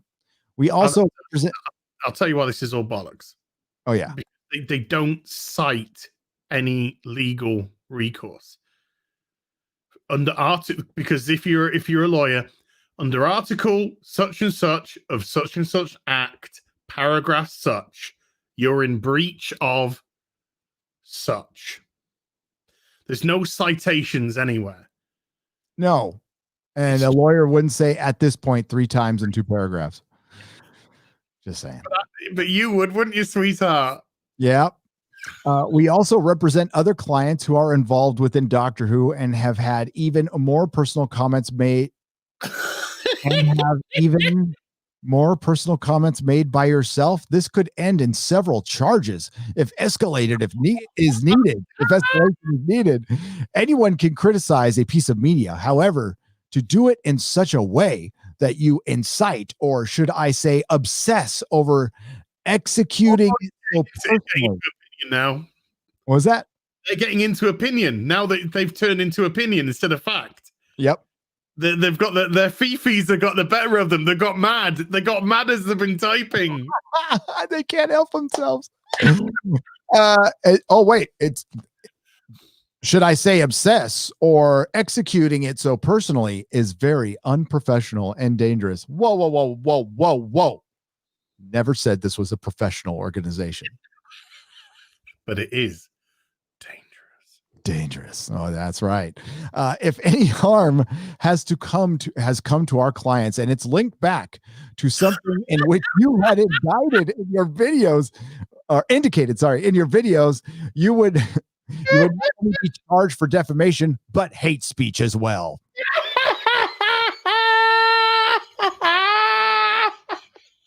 Oh, darling, can you send me an email, please? These are awesome. These are brilliant. Please be aware of the words in which you use and the intention behind them. Even if it is for profit, it could still cause serious harm. Failure to act on this caution will result in legal action. Yours sincerely, Karen. From Karen and Associates. Please don't hurt our Fifi's, Karen. I'll forward you the email, dude. This is Karen. I'll forward you the email. It's hilarious. And the fact, the fact that I spent even a minute on, talking to my lawyer about this, which cost me, thankfully nothing, but, yeah, it's an insane world we live in, folks. We're talking about Doctor Who here. For $50 from Sarah B. Hail Gary, hail Az. So happy to celebrate with you both. This is absolute fabulous news. Could this be the beginning of the end of the abominable Dr. Y? That would be fantastic way to kick off 2021. God bless you both and the real BBC, which is tomorrow, 10 a.m. Pacific time. # RIP Doctor Who. Az. Got a great little thing to share there. What do you got tomorrow? You want to tease? We haven't been shipping in the UK, so I'm bringing the news. Fuckity bye. Malcolm is doing his Malcolm. Was that on Twitter? I gotta retweet that. That is fantastic. So yeah, my comics will be back in circulation for the next episode, but I'm going to bring lots of sexy articles for us to discuss. So we're going to have a good. I'm going to catch up on. You're going to get an exclusive. My thoughts on Star Trek Discovery over the last 4 weeks that I haven't covered. Oh, nice. So yeah, I'm going to get my review out tomorrow. I think I've promised. So yeah, I'll get caught up. Because I am not caught up. So, God, 4 episodes in a row. It's going to be like carving my eyes out with a spoon. Dude, you die. I would die. I might die. And, well, my oldest son is here. The rest of the family is gone. So, I'm going to read some super chats. You good? Yep. Maybe. I'm going to read some super chats. I got a bunch of square ups. I've recorded a couple, and they're going to be spread out. So please subscribe to Nerdrotic Live. That's where all the live streams go. That's where all the square ups are. And if you don't mind subscribing to 3 Nerdrotic channels, there is Nerdrotic Daily, which I run with Perry Chan. And he has been doing God's work over there. Perry Chan is one of the best things that's ever happened to me. Love Perry Chan. He's been great for Friday Night Tights. He's a good friend to everybody out there. Nice guy, by the way, too. As edgy as he can be in his videos, he is like one of the sweetest guys you'll ever meet. And of course, subscribe to Heel versus Babyface. The link is in the description. Subscribe early, subscribe often. Make a new account, subscribe there too. Yeah, I'm racing towards 259K. So that is brilliant. You're going to be at 260 soon. Yeah, everything started moving again. Isn't it weird? It's weird how it all just got like a switch got turned on. Beginning of January, beginning of December. Yeah. Do you know what got switched off though? What? In January, fucking making any money. Oh yeah. That's a lot of live streams in January. Yeah, that's you got to either it last year I had Doctor Who, so it was fine. Yeah. And what we got, Batwoman at the end of the month. Got Batwoman at the end of the month. WandaVision. Yeah. It's the end of the month as well. Season finale of Discovery this week. Yeah, I've got my live streaming like big segment coming up. Oh, the season, whoa. The season finale of Discovery is this week? Yeah, this Friday, season finale. Lord, I'm so behind on this shit. I gotta have my season review ready too. I got work to do, folks. I got fucking work to do. I want to tell you something, and I can't tell you something, but it's so funny. Oh, just fucking tell me. I don't care. Oh, okay, but it's just too funny. I have to tell you. At one point in the episodes upcoming, they have to give the captaincy of the end of Discovery to Tilly. What? Okay, that's funny enough as it is. Trust me, the circumstances are insanity, and she's captain for 12 minutes before the ship's taken. Oh, that's like the Doctor when she first took over the TARDIS. She fucking crashed it.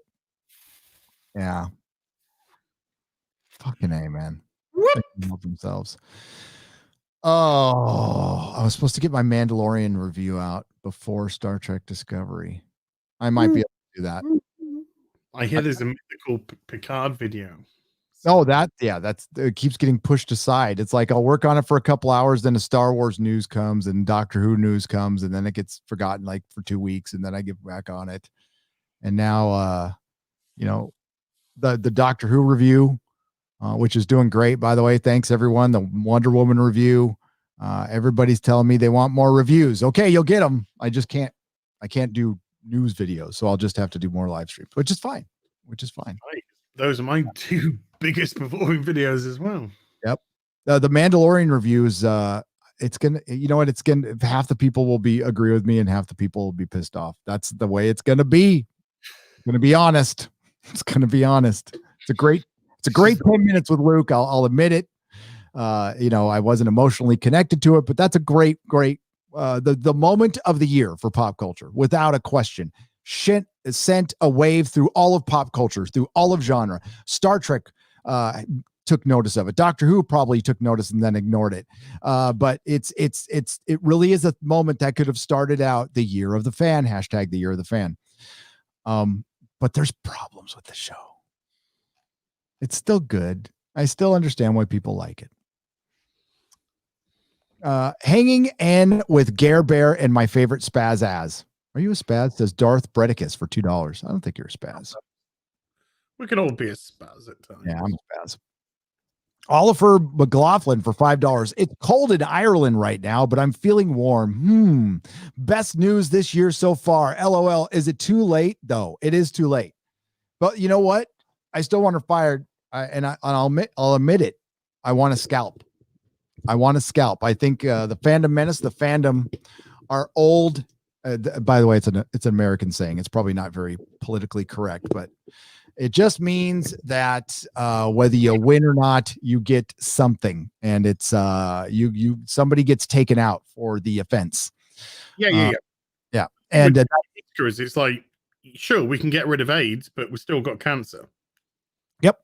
So we need both gone to even have any chance, and we can't even say that the person who'd take over is going to do anything different. They might have to work to BBC guidelines of 3 fucking wheelchairs and 558 LGBT. Right. Oh God. And that's just in the TARDIS. The TARDIS will be a wheelchair next time. That'll be interesting. The original doc for £5. Whatever happens next isn't important. The stars need to perfectly align for us to get a proper Who back.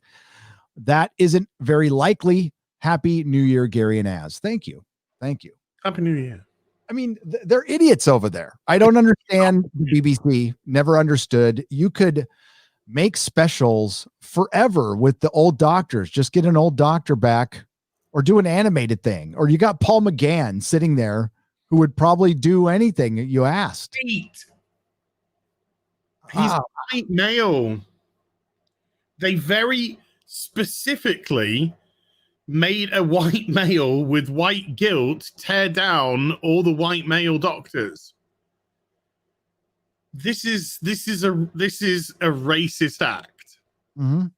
This is a bigoted act that they did here. You didn't have to destroy that to build your future. but they chose to do so.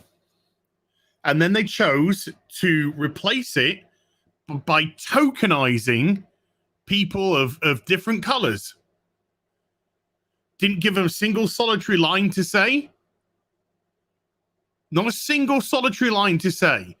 Just tokenize them by showing them off like fucking trophies at a dog show. Because these people are the true bigots. They are the true racists, the true sexists, the true misanthropists, the true misogynists. Because they can't see past color, gender, race, sexuality. No, and that's their entire life. They wake up in the morning and it's like everything is God. What a terrible way to live like that. I mean, you're always looking. It's almost paranoia. I mean, just looking over your shoulder, seeing everything like that. I mean, you're individual people. We're not a bunch of black people aren't a hive mind. Women aren't a hive mind. They're individuals. All that pronoun shit. Just give me your name. That's all I care about. I don't care about your fucking pronouns. It's full of white people, male and female, black people, gay people, trans people in the chat right now. And they're there because they get treated like normal human fucking beings. Because they are. Exactly. You're not something that could be some trophy, some commodity to be abused and used.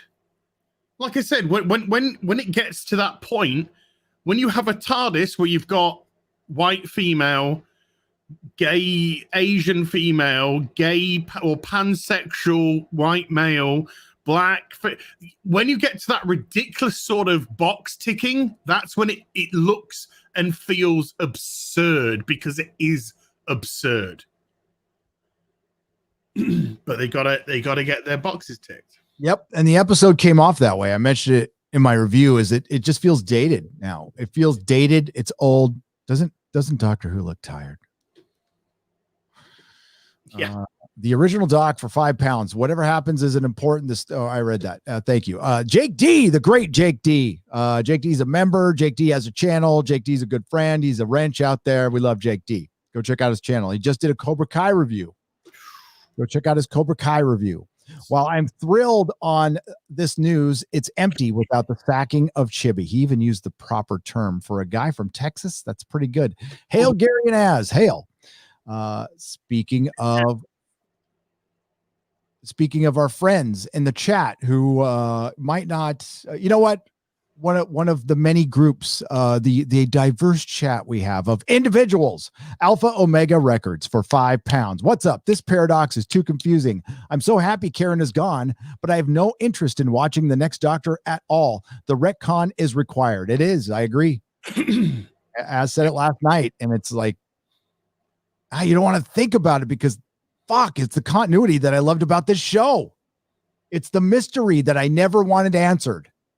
I love the little bits that they gave us, When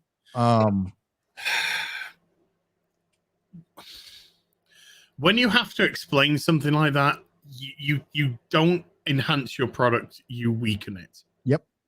Because now we have 12 wonderful doctors. Now we don't. No, we don't. Now we just have 12 doctors of unspecified order who are intermingled with another 258 million regenerations. There's the simplicity of the Doctor's story of running away. Madman in a box. Just turning up here, turning up there, helping people. That's the beauty of it. You don't need, it's like fucking in Solo, where the guy's just like, name, Han, surname, don't have one. Oh, you're on your own, I'll call you Han Solo. I wanted to fucking kick my TV into pieces. Yep. That is the writing of a dumb person. And when Chibnall did what he did Very and nice. explained, tried to create this explanation of the Doctor while creating a new mystery, but where did they come from? Fuckety bye, as Malcolm Tucker would say. I gotta watch that show. Oh, it's so good. Got to watch that You show. know, think of it. You would die laughing. I'll watch it. I love this picture. I'm just gonna pop it up. Used to be my little header on Facebook forever. You just mentioned Madman with the box. In the Loops, the film, Rusty. I fucking love this picture. It's beautiful. It's what Doctor Who used to be. That's the Doctor, that. Yeah, it's fucking great. And all gone like tears in the rain. Well, that's Blade Runner. We get Breath on a Mirror. Breath on a Mirror. Yeah. He totally nicked the ending of Blade Runner, but instead of Tears in the Rain, turned it to Breath on a Mirror. But Breath hey, if you're gonna steal, you might as well steal from something fucking crazy good. Henry Liam for $10. 1 year of supporting you. Thanks. Wow. Thanks, Henry, for everything this year. Appreciate you guys. Also, come to Colorado for a meetup. Once we're free to do stuff, I will be doing a lot of meetups. I missed that's one of the. I was just talking to my members about that today. I went to a meetup in New York and I went to one in Comic-Con, and as we will fly you out once it's all happening, we will get you out here. We went into lockdown today. I know you did. And we're indefinitely 6 weeks. 6 weeks. We are indefinitely here. It's unfucking believable. They say it's likely going to last up until Easter. Oh yeah, March. We're going to open back up. They're going to start like loosening things up in March, folks. I mean, this was, once winter is over. But by the way, Gary, before I watched the show, coincidentally, I watched 11's regeneration speech to 12. Because I love it. I think it's great regeneration. It is. And we watch these regenerations. So how are they going to fit doctors in between regenerations unless they're going to say forgotten regenerations, or that regeneration went to somebody else and then the memory was connected to another white guy? That's something I brought up in my video. But yeah, they don't care. They just don't care. They're going to make it work because they think it's better for the show, and it's better for you because we can create more conversations. Do you want to bring those ratings back up? Yeah, I could. It's so good for the show. You've tanked it to the lowest ratings, not just of New Who, but some of the lowest ratings of Doctor Who's whole fucking career. That's how good. That's how great your message has been. When the guy, remember there's that flock of killer birds on the beach and they just went outside for a sit down so the guy could tell him that he was gay? Yep. My favorite one is in Resolution when the police officer tells the doctor he's gay and dies, but never tells her his name. We should start a hashtag because of Yaz and just say the BBC are queer baiting. The queer baiting. They are. That's what they're doing. The queer baiting Yaz and the Doctor. We'll stare at these wonderful ratings that, by the way, even with the accumulated number, this was, I believe, the 5th or 6th lowest rated Doctor Who episode in its history. It's the consolidated. The 4-screen doesn't count. It's the consolidation, the one in the middle. The 4.55, that's the final. Yeah. And I think that was something like the 3rd or 4th lowest of all time. Yep. Lowest of all time. Yikes. Like Anna Folkenstall. Thank you, Anna Folkenstall, for 10 Chilean. Is it Czechoslovakian, I think, for 10 Czechoslovakian pesos. Oh, no. But she's in Switzerland, so it's Swedish pesos. Greetings from Switzerland, boys. What do you think? Who do you think will replace Dr. Karen, if even? Still sad Cumberbatch wasn't going to be one of them. He would have been perfect. He would have been. If he wasn't Sherlock, he would have been. He would have been right up there. He would have been, yeah. Great quirky actor.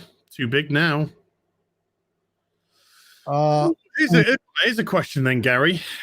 Fantasy casting for the next Doctor. Oh, it straight up has to be a handsome dude. A handsome young dude with a hot companion. Yeah, I'm going there. I would say Aidan Turner from Poldark is good. But if we want to go, I mean, we could go older too. Older is not bad. But if you want a young, I thought he would have been really good. I always forget his name, but the operative who was in 12 Years a Slave, so he's too big of a star now. The operative from Serenity would have been very, very good. Chigwell Gafford. Yeah, he would have been good. I think he would have. He's way too big. Yeah, he's way too big now. But I do like him. He's awesome in Serenity. Yeah, he's so good. As well. It's good in Kinky Boots. Yep, and I think he's got that. When he was in Serenity, he showed he can do that otherworldly kind of just because like there's a manicness to the Doctor, and there's also an intimidation to the Doctor. Like you're dealing with a god who's trying to like be cool. Yeah. And there's something you never got from Jodie, but that's something we should probably I don't know who would yours be? I would say I can't remember how to pronounce his surname correctly. Richard Iwala. How do you pronounce his surname? Iwata? Is it Richard Iwata? Richard, what is he called? Richard. I gotta get the name right. I can't chat help me out here with my surnames. How do you spell it? Richard Iowadi. Richard Iowadi. Richard Iowadi. Yeah. Oh, from the IT crowd. Yeah, everybody's been. Yeah, he'd be good. He'd be very good because he's really kind of out there himself. Russell Brand would be a very interesting Doctor. He would be an interesting Doctor. No, I like this. I think this is the guy that they have been bringing up this name for a long, long time. I think he'd be good. I have to think about it. Like it's been so. I used to think about it all the time. Like, oh, they make a great Doctor, and I haven't for. Yeah, I think he might be a bit too big. Isabella says he's a bit too big. I think probably Noel Fielding. I always see Noel Fielding as a poor man's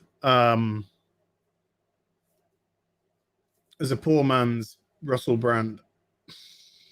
And I know a lot of people. The guy who plays Lucifer. Oh yeah. Yeah. He's been in Doctor Who. Yep. He was in the season 3 finale.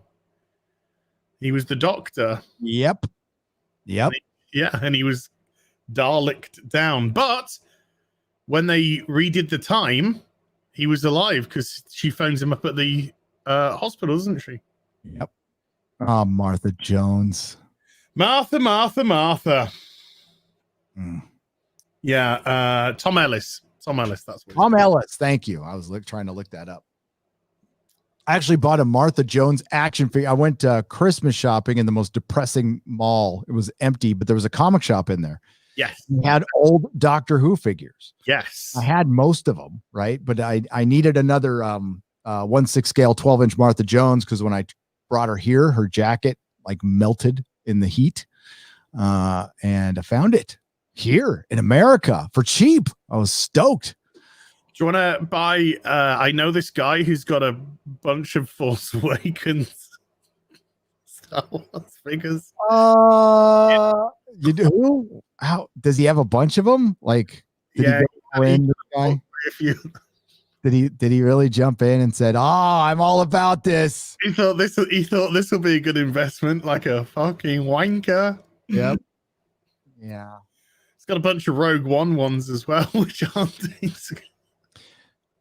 Well, what's funny is the Phantom Menace figures were looked at as junk at one time, like absolute junk, and they probably have some collectability now because there's a bunch of kids who like that movie.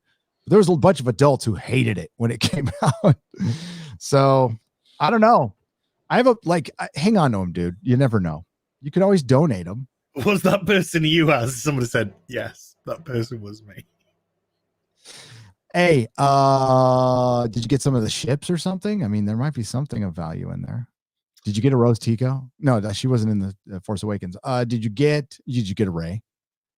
Do you have a Rey? Tell me you own a Rey. Admit it. Oh, you own a Rey. It's got more life than the actual actress. So that's where you got that. It's certainly more animated. I think I've got 2 Reys. I think I got 2 different versions of Rey from The Force Awakens. Oh. I think there's 2 separate versions. Somebody, okay, if it's confession time, somebody sent me Doctor Who Series 11, and I don't get rid of gifts that people like took the time to give me. Uh-huh. I don't give them away. I don't re-gift them. I keep them forever because they took the time to give me this thing. So I have not destroyed it. It's actually, I have it. It's at the bottom of my CD, my Blu-ray case down there. I was supposed to review the special features. I couldn't do it. They got you Whittaker? They got me Whittaker. Yeah, I got it. I own it. I can't get rid of it. You know. Have you got any Mikey Spock action figures? I don't think they've ever made a Mikey Spock action. Got one. Hang on, I'll show it to you. Yeah, I've seen your Mikey Spock action figure. Knock on wood and all that. Please look at those ratings. Jesus wept. The face is just perfect. It's so perfect. Somebody send me this. It's beautiful. Yeah, okay, those ratings are such shit, and if you look at it compared to even I love one of the best videos you did, dude, was breaking down those Capaldi reviews and showing that the accumulated numbers, people were actually watching Capaldi more. They were just watching it live.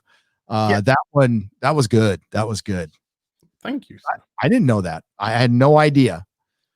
I did a video, and then somebody contacted me, and they explained how the ratings worked, overnights versus consolidated, and so they said, the way that they factor in the ratings now is actually the consolidated, which comprises of your overnights plus 7 days of iPlayer, or if you recorded. And then that after 7 days is your end figure. There's also a 4-screen, which is after 21 days, but that doesn't count. So I was like, brilliant. So I was like, could you compile these figures? And he was like, yeah. So I said, could you? Because I went through all the figures and realized that Capaldi's figures were better than Whittaker's, and quite happily so. So I went back to him and said, look, because he said, get in contact if you need any help with this. And could you tabulate this for me in a graph? And he's like, no problem. So he goes off and he tabulates it in a graph for us for the videos, and so you can very concisely see how well Capaldi was actually performing against Whittaker. And sure, his overnights were lower, but much more people were watching in the 7-day, which clearly showed that they wanted to watch. But they just didn't want to watch on the night. So maybe there was another program on the night that they wanted to catch live as opposed to Doctor Who. Or they were just like, no, it's fine for me to record and I'll just watch it during the week before the next episode. Yep. But that was part of the final figures, and final figures are better than Whittaker's. And we didn't even bring up in the conversation that, again, this is on Sunday. This is I don't know, but it's a much better day in the States to watch TV. Saturday is a dead zone. People in the United States do not sit at home and watch TV at night or during the day, at least not in a lockdown. Oh yeah. And we're in a lockdown. And the ratings went down. Yeah. With Captain Jack. Yeah. Something the fans have wanted forever. And this was the Doctor meeting the Captain. Remember Captain Jack last time? It was cheap ass fucking just filmed on the side and they threw him in there. What a they were very careful not to have any gendered conversation. Yep. And no flirting, nothing. Yeah, it was. Dude, I just watched an episode of the Cobra Kai where he's on the phone because kids are signing up to the dojo. He's on the phone and he's like, "Yeah, we take girls as well as boys." What do you mean they're not either? What the hell are you talking about? Crazy.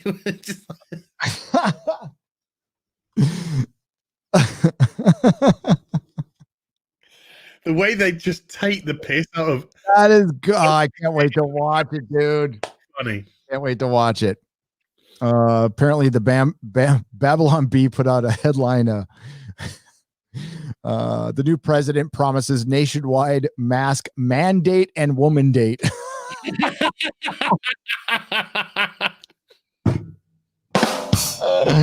Oh God. Thank you, Father Christopher Miller. The father is all the good stuff, dude. He's so good. Darth Marcus. The blonde on High Republic looks like Jodie. She does.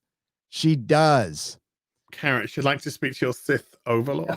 Space Karen. That's what she is. New fees space plumber 45. Welcome to the proto molecule level. Thank you. Thank you again, Sarah B. And to share that. Yeah, Alpha Omega Records says the way they announced Dan was weird. It was really just is he really just a companion? Also, Chin Balls has to go too, or Jodie going won't offer much hope. It doesn't offer much listen, you gauge what your hope is. Don't let me dash what your hopes are. But the doctor is still no longer William Hartnell is no longer the first doctor.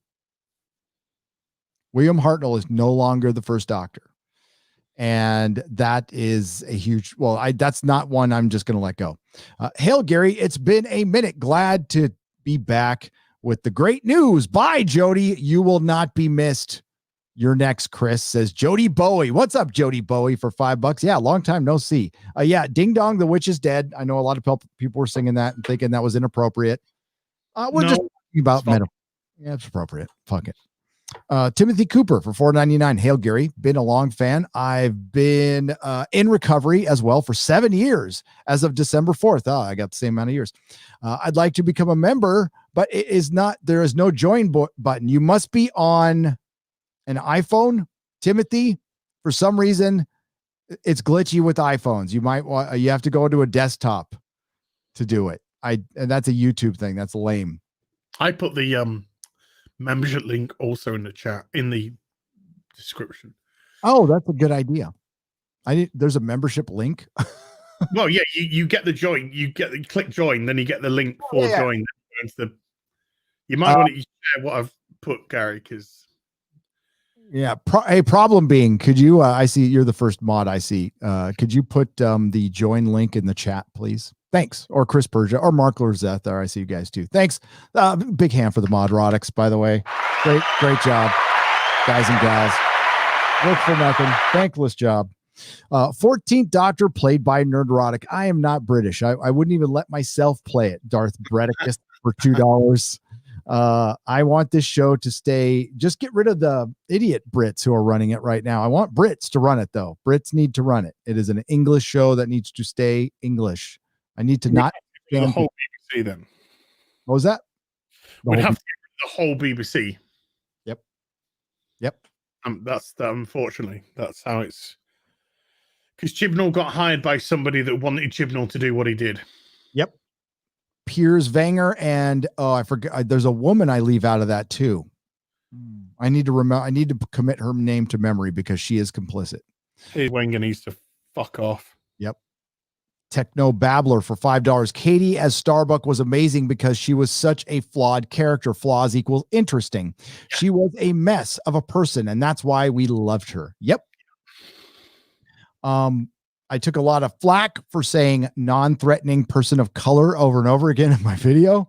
I would just like to let you know that that's exactly how they cast him and wrote the character of Rugazi in Revolution of the Daleks. They wanted to make that's how they write. Your boy Zach was the first one to point this out or bring it to my attention anyway, through comic books in 2017, through all of his great reviews, by calling all the black characters were either non-threatening or they were soulful saints. Mm-hmm.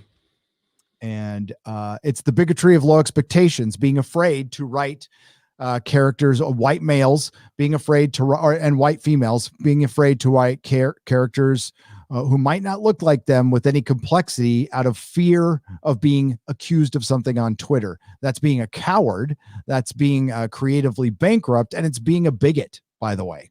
Yeah. Bigot. Watch the Equalizer in the trilogy and the sequel. Yep.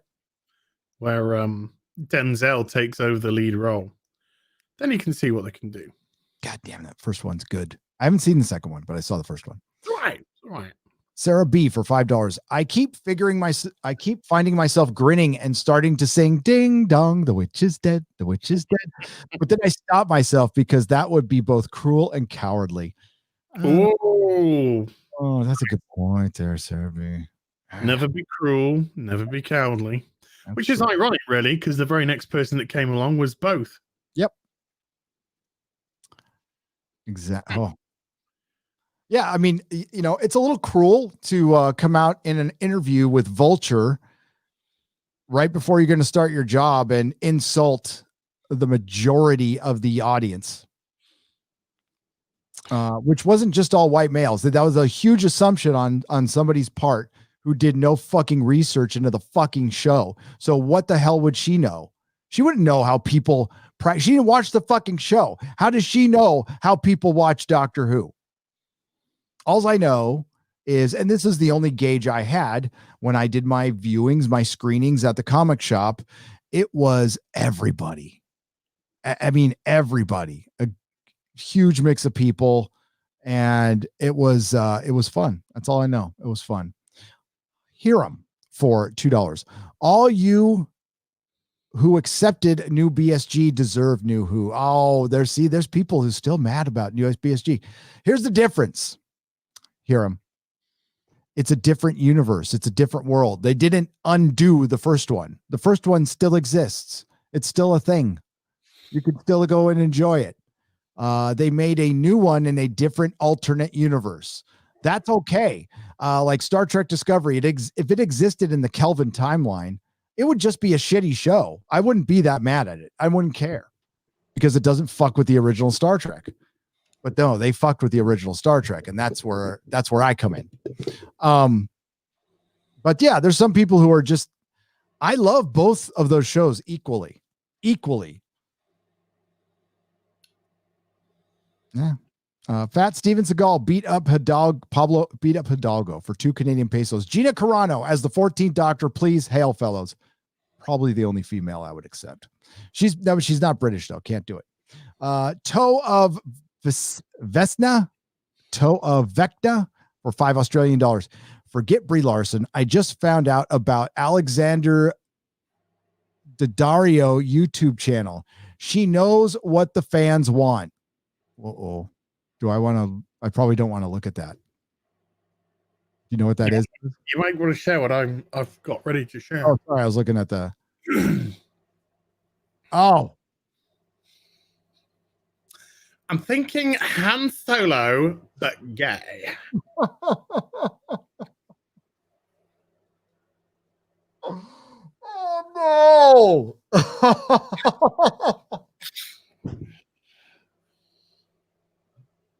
What? Him and the High Republic. I wasn't going to make a video on this shit. But now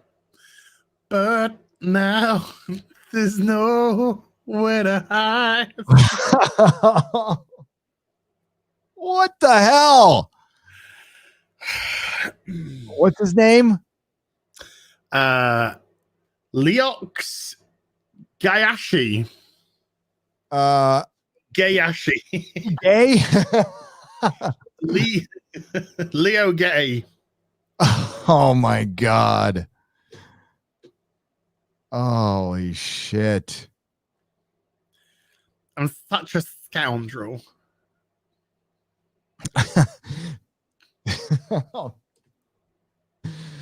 Oh, Alexandra Daddario.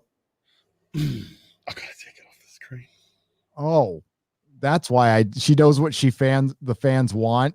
Alexandra Daddario kisses 2020 goodbye with a you know what show on a yacht. A nip show. A nip show. Yeah, you know that's something we're not going to be looking up on the live stream, but by all means, FAP whenever you like. Yeah. Thanks, Tova Visenya for $5 Australian. She does know what her fans want. Jibby John for $5. I think the BBC needs to give up and hand the series over to Amazon. The Grand Tour is a good example of what people want thanks to Top Gear changes. I love Grand Tour. Absolutely love it. Top Gear was one of my favorite shows. And even though I did work in the car industry for many, many years, the auto industry, I fucking didn't care about, like, I had no passion for cars. I like having a cool car, but it's not anything I think about other than that. But I love that fucking show. It was funny as hell. The one where we went across Africa was so fucking cool. Yeah, I mean, look, I've been following those boys all the way through Top Gear. So when they got sacked, I was mortified. And well, when Clarkson got sacked and the others left because he got sacked. But the BBC did rid of Clarkson. The BBC had been wanting rid of Clarkson for a long time. And then Amazon just went snapsies, and Top Gear has never been the same since. It's still on, right? Mm-hmm.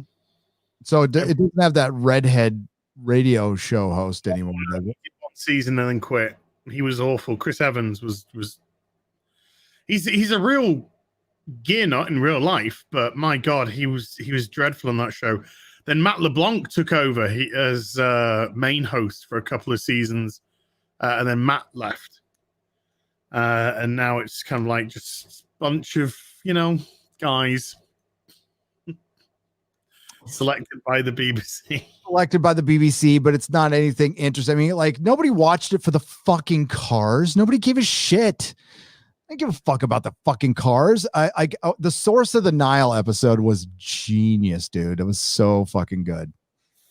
But no, it's Memeology always puts it in. My favorite, I don't remember what episode it was, is when Clarkson was driving that 3-wheel car with the single wheel in the back, and he took a hard turn and he kept fucking flipping the fucking car over. My God, that was the funniest shit I've ever seen in my life. I was laughing so fucking hard. I always loved the races that they did, where Clarkson would be in a car, and then May and Hammond they would have to take public transport or something like that to get to the destination. I love the race episodes. Yep. Man, happy fucking days. Happy days. Who had to build a motorhome? They had to build a motorhome, and they were all falling apart while they were driving. Those are so fucking good. They all had to build a motorhome, but they're all shit. Is there a place I can go watch Top Gear, old Top Gear, that's not on motherfucking BBC?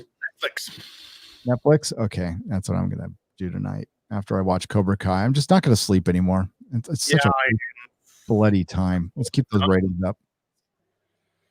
Board Viking 28 for $5. Glad I waited for a review of Jodie's Doctor in name only. As a result, I've never seen an episode with her in it. Good, Board Viking 28. That is a job well done. I think if I keep you from doing that, it preserves your Doctor Who experience. And you know what? The brand will thank me for it later. No, they won't, but they should. And Doomcock and everyone else who has talked about Bulls Trek. How could I forget Bulls Trek?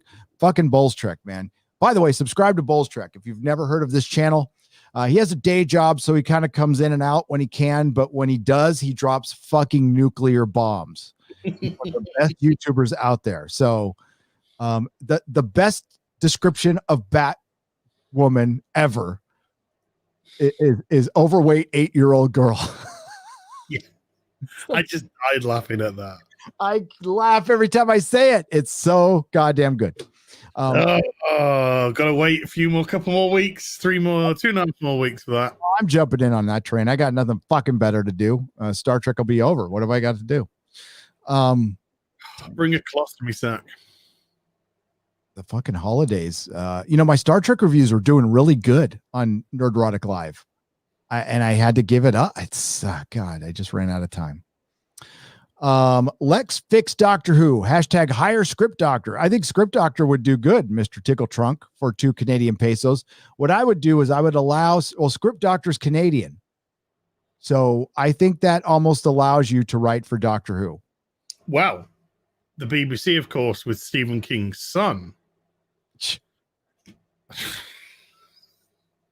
Told him to fuck off because he was American. Yep. Just wanted to write an episode. Done. Fuck off. Peter Jackson wanted to direct an episode and they fucked him off. Peter Jackson wanted to direct an episode of Doctor Who with Peter Capaldi in it and they fucked him off. Full of tards over there. Bunch of BBC's fucking tards. Why do you think we've been systematically trying to get rid of them? Yeah, we're getting there. Slowly but surely, we're getting traction. You should be fired. You should never be hired in entertainment again if you fucked off Peter Jackson if he wanted to fucking record. I don't care what he wanted. Fly to New Zealand, film an episode with Peter fucking Jackson. Oh, what a bunch of time. Oh, we just couldn't make it happen. Really? You couldn't make it happen with Peter Jackson.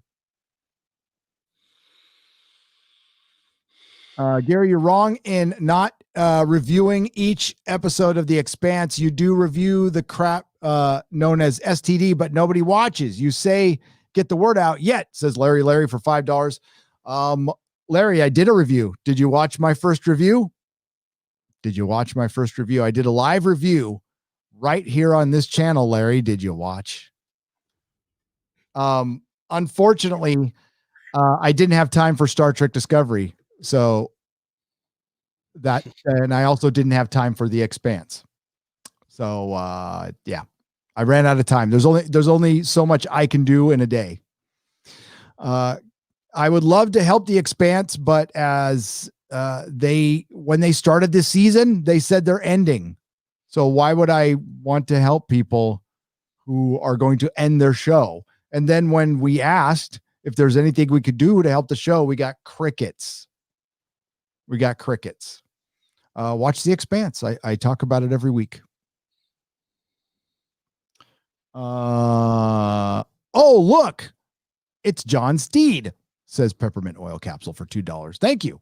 Sci-Fi Trek for $5. What if they did a parallel universe like they did in Green Inferno?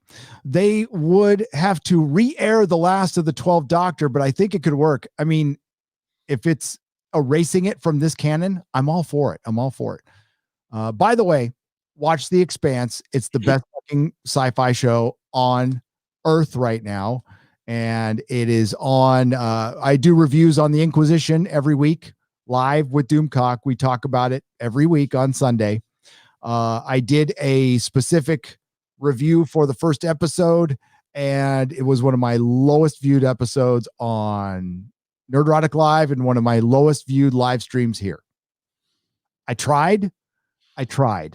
But Larry, the answer is they failed when they didn't release The Expanse weekly for season 4. They lost the show when that happened. I said it when it happened, and now we're looking at it. And then they canceled the show right after that. What did I say, Larry? You were paying attention. What did I say? When they didn't release it weekly, you're going to come back and you're going to find out season 5 or 6 will be its last. That's exactly what happened. As a matter of fact, this live stream was supposed to be me reading complaints about The Expanse and The Boys being weekly. I will do that tomorrow, or no, day after tomorrow, on Wednesday. And it's people whinging about the show being weekly, and they're complaining at first, and then we see how things turn out. You know, The Mandalorian is released weekly. How do you think things would have turned out for The Mandalorian if it was released all at once? If they just dropped it all at once? You would talk about Luke Skywalker, but you would get, would get lost? Bo-Katan, Ahsoka, the return of Boba Fett. None of that shit would be talked about as much as it is now because it's released weekly. So I'm right. I'm right on that one. I'm not the kind of person who says I'm right on shit all the time, but I'm right on this one. I know I'm right on this one. It's better for a TV show to be released weekly. You could always binge it later. Expanse fucked up by not doing it for season 4 when their entire, the 3 series before that were released weekly on a network. It was stupid. What if they did get a pair? Oh, I read that one. Hats off to the British Mr. Clean. Love you, buddy. Says Carson, Carolina for $5. That's sweet. Finn Jackson is a member at the proto-molecule level. Hail, Finn. Benjamin Flensborg, thank you for the 20 Danish krona for the donation. I appreciate it. The Silence for $10. World Undone, a hyper-violent zombie novel available on Amazon, says The Silent. Okay, let me check it out. I'm going to shout it out. Let's check it out.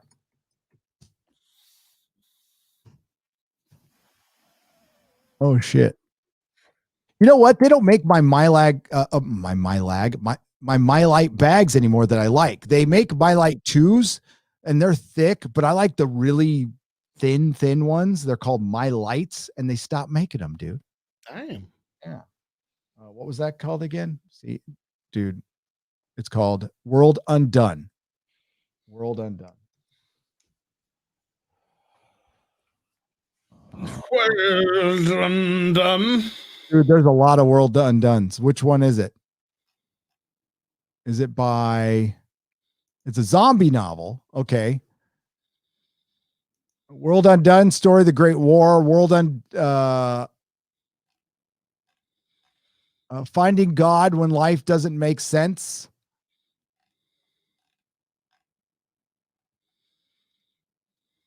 There's a, yeah. So when you have when you do a shout out like that, like I'll look for it, but you gotta tell me everything about the book. Is it a monster? No, that's not it. That's a Viz book. But yeah, tell me about the book. All right. Where am I?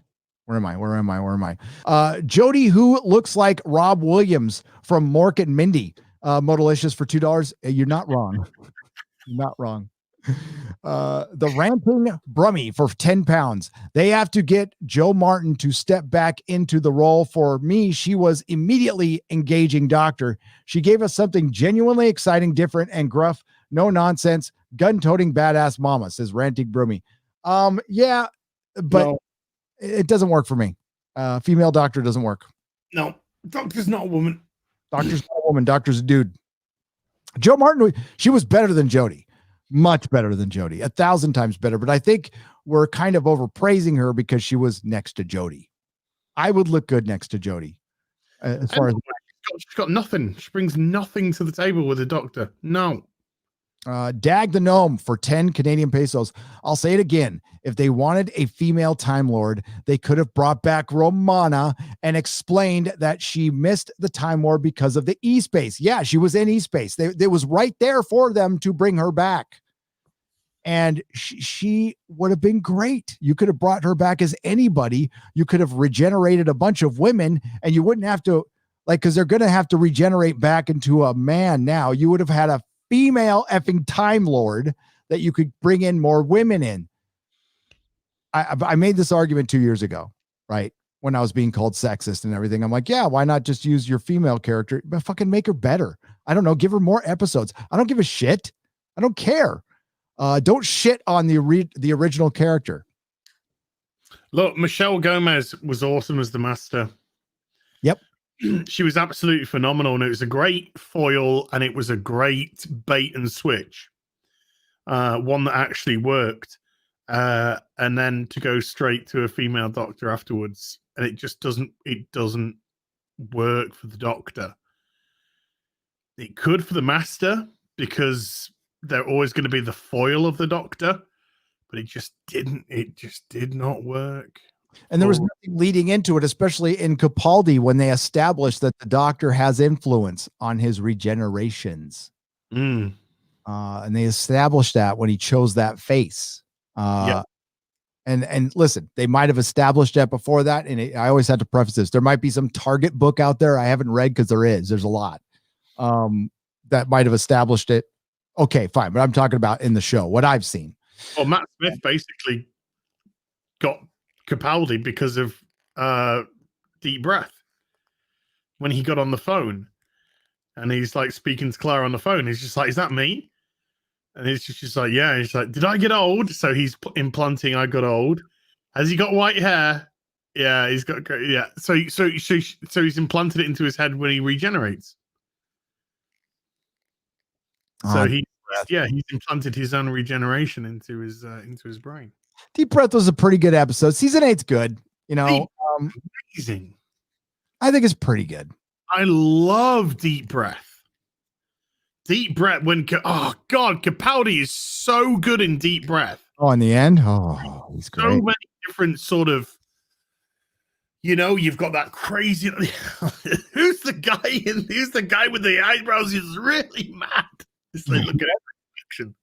But he goes through that whole kind of like regeneration tosis, whatever you want to call it. Where he's trying to get his equilibrium back, and he's all over the place. But when he's down with Clara and he's still quite not there, and he looks like he runs away, and you're just like, holy fuck, the doctor can't run away. And then Clara gives that great little speech about, if you're who I think you are, then you're right beside me, and he's right beside her. And then right at the end where he looks into the camera. Yep. Chills when he looks into the camera. Fuck. Oh, I loved you, Capaldi. I loved you as the doctor. So good. So good. And then that great speech at the end was just like, "I'm not your boyfriend, Clara." Yep. I never said you were. And he said, "I didn't say that it was your mistake." And it's just like, oh, beauty, It's just like, damn. Oh God, it was so good. Deep Breath is amazing episode. Season 8 was good for me. I like season 8. I'm gonna watch Deep Breath. Then it just goes to shit. Fucking, he's rolling around in Davros's fucking chair, and fuck, I hated that so much. I fucking hated that so much. Sonic Mom finally did something with the fucking Daleks in Asylum of the Daleks. You actually made them kind of creepy. You made something interesting. You did something like they can scissor up a girl and make a Dalek. That's fucking horrifying. It's horrifying. They should do more of that. Yeah. And then they're like, "Oh no, I'm in the fucking oh, so fucking pissed." There's moments in 9 I liked. But it's not Capaldi's fault. He was doing no. He the best he could with what he had. He was great. The reason I stayed was for his performances. So, or I would have been out, because God, season 10 was insufferable and whitewashing history. And then like Capaldi actually mentioning Trump by name. I'm like, don't do this. And not God, it's going to look bad. I haven't watched season 10. I've only watched it once. It's the only Doctor Who season that, well, besides the Jodie shit, but that's not Doctor Who. I've only watched once. Jodie, they have to get, I already got that one. I'll say it again. If they want a female Time Lord, they should have brought back Romana. I read that one too. Roger Hayes, thank you for the thumbs up for $1.99. Apophis6 retracted the message. I'm sorry for $9.99, but thank you for the donation. I appreciate it. If you want to repeat it in the chat, just hit at Nerdrotic. Roger Haynes, welcome to the protomolecule level. Newfie's Space Plumber 45 for 5 Canadian pesos. Hail from Newfoundland, Canada. And I think they might have the next Doctor be transgender, probably. Oh yeah, probably. For $5. Hi, gents. Where does Series 10 fit into all of this? The dynamic between Capaldi and Mackie seemed to work. So where would you place it now? It was a decent dynamic. I thought they had good chemistry together. Like I said, Capaldi could have chemistry with anything. Yeah, I don't think she was a terrible companion aside always not okay. The argument is she doesn't remind us literally that she's a lesbian all the time. Every episode. She every episode she mentions something about being gay. Yeah. Like multiple times. So she doesn't go, I'm a lesbian. I'm a lesbian. She does say that a lot, but she refers to being gay a lot. But that actress was fine. She had a lot of moxie. She had presence. She was funny. So she would have worked. Female Time Lord, lady, whatever you want to call them. Why don't you bring the original Susan actress back? Mm-hmm. You put her in one episode of a mini series, and she regenerates at the end of the first episode into the main character. Yep, that would be brilliant. Boom. Or it starts off with her, and it starts off with her dying to regenerate into the main character for the show. Who? Susan who? Susie who? Susie who? Sue who? Susie who? Sue. Thank you again for the 500 Danish krona, Benjamin Flensborg, and Chris Persia retracted the message. Why'd you retract the message, Chris? What did you say? What did you say, you Canadian, you? That's a Canadian wrench, Chris Persia. Thank you for the 5 Canadian pesos. Moderators are not supposed to super chat. Green tuna fish for £5. Thank you. It just says poetry. Phantom Nerd UK for £5. Why have they forgot the most fundamental part when making that episode? Earth cannot make a Dalek, as Earth has no Dalek inium. Daleks are smart though. The Daleks are smart. They're proven that they are the most advanced technological race in the universe, so they could make something out of nothing. Yeah, but how could now out of a 3D printer? No, that's bullshit. How could Gordon Goodbody? How could he suddenly go from a cyberneticist or whatever into a geneticist? And, geneticist, yeah. You know, how many hats are you wearing, Sunshine? And if your boss stole the Dalek for you to work on, then when it turned up for you to take, there'll be the dead body in the back of the van. So you're just as complicit as anyone. Yeah. Where did the dead body go? Who killed him? Was it the government? Who were the two people at the beginning? Why were they so important? Yeah. Don't know. No idea. We don't want to explain those things, which could be interesting and lead to interesting plot points. You know, it belongs on HBO Max with Wonder Woman because it has a very similar, lots of dunnos. As in Gary, best double act since Moricam and am I saying this right? Moricam and Wise. Yeah. LOL. That's Ian. That's very high praise because Morecambe and Wise were fucking hilarious. Thank you, Ian, from Rebecca Gold. Please watch Rebecca Gold. It's what was that? In your smile, bring me sunshine. Rebecca Gold's a web series on this platform right here, and it's done by Ian. Go check it out. He's a good guy. Check it out. $5. She wouldn't kill a spider who was suffocating to death, but she had no problem burning a single Dalek to death. Yep. Oh, or letting a white male blow himself up and kill the Time Lords and the Master for her as she ran away like a coward. Into her fake TARDIS. Yep. Which she murdered in the next episode. Right. Alpha Omega Records for £10. As we know, the first Time Lord was a child murdering white woman. Mm-hmm. The first High Council was her. Surrounded by black men. Therefore, white men are Gallifrey's oppressed. Clever Chibs, says Alpha Omega Records for £10. That's funny. That is a good point. I didn't even think about that. Well, it looked like Rassilon, the Doctor, and Tech Tayun were all black, were they? Yep. Tech Tayun was a black man, and so was the Doctor. So both the Doctor and Tecteun were black men. And I think Rassilon was white, actually. Yep. Once the Picard review was eventually released, because it's a very different type of review that I've done before. And if it works, I'm going to do it with everything. Star Trek Discovery Season 1, Season 2, Doctor Who 11, Series 12, with movies, older TV shows. I'm going to do it that way with everything. So we'll see how it turns out. But that's things I would like to go over, because they're, when we do a review on a season and it's like 10 minutes, I mean, we can only get to so much, especially with something Doctor Who and Star Trek arguably have the dumbest shit and the most dumbest shit crammed into an hour in television history, maybe. It's fucking pretty bad. Doctor Who usually has nothing. Yep. Like nothing of any substance.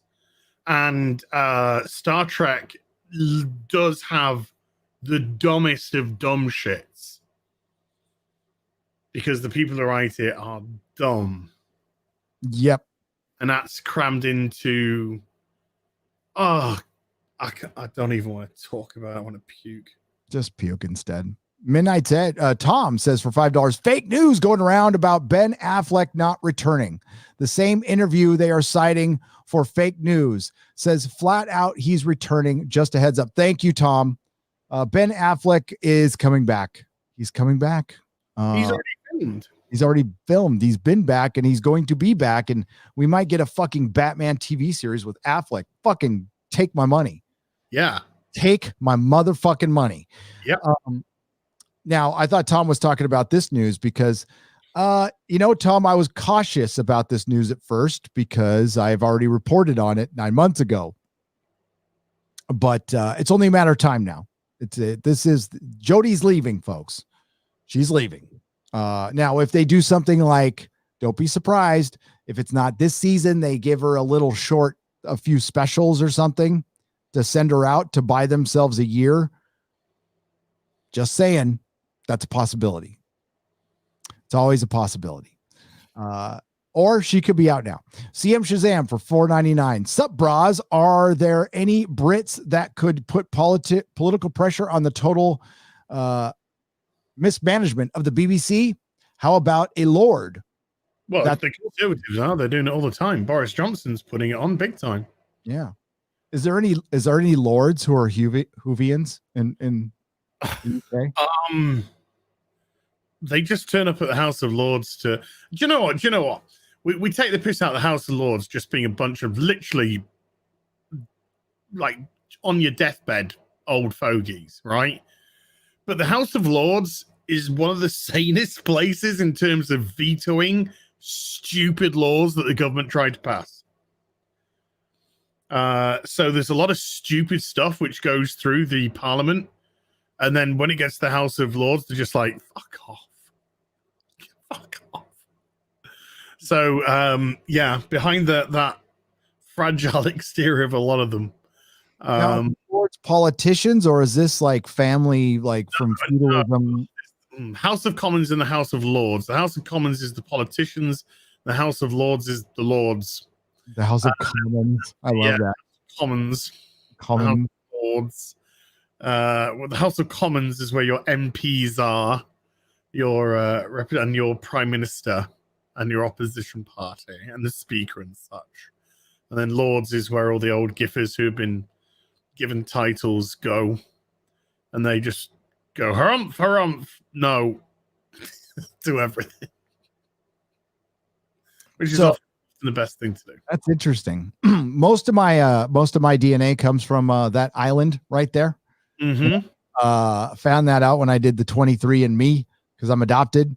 So I was always under the impression, because I didn't know that I was like of German descent, because my adopted parents were German. I got blue eyes, so whatever. And I'm still not. You're part of the Aryan race. Yeah, I was like, all right, no. Was that all right or alt right? Alt right. All right. I am. Maybe that's why I have this weird obsession with that country, because like that's where I am from. My original the last name I was born with was Knight. Okay, your birth name, your birth surname. Birth surname is Knight. Okay, that's very British, actually. Very. KN? Yes, KN. Nice. Yep. Do you know surnames usually depicted what your ancestors were? Like, that's why Smith is such a common surname, because there were blacksmiths and other Smiths and this Smith and that Smith. And so you were called Smiths. And so because there were so many of those trades, that's why Smith became such a common surname. So there's a possibility that your knight could have been somebody that dealt with stuff in the dark, right? lighting lamps. One of my ancestors was impaled on some spike in the 1500s. Awesome. That's like, yeah. Welcome to Gary and Az Heave Ho Show. Best ever. Thanks, McGregor, for $5. Yeah, we had a huge freaking crowd tonight. Thank you so much for being here. Thank you to the mods for being good mods, the Nerdrotics. As is correct, the diversity and inclusion program at the BBC is nowhere near finished, despite minorities being overrepresented relative to the population. Alpha Omega Reggers for £10. Yes, indeed. And what happens when you get to the 0.5%? Do you get somebody who's half black and half white? I mean, I think the BBC, I mean, they have something ridiculous like 9% of people have to be disabled at the BBC now. So it's like I'll have to get the actual document, because the document does break it down. It does. Somebody sent it to me. Oh, and then since that document, they have announced that they want to go further. Of course they do. Oh shit! I ran late tonight. Sorry. We're almost done here. Modalicious for $2. Wait. There was a special? Yes, there was a special. Modalicious. I was too busy watching Yellowstone to care. Modalicious says for $2.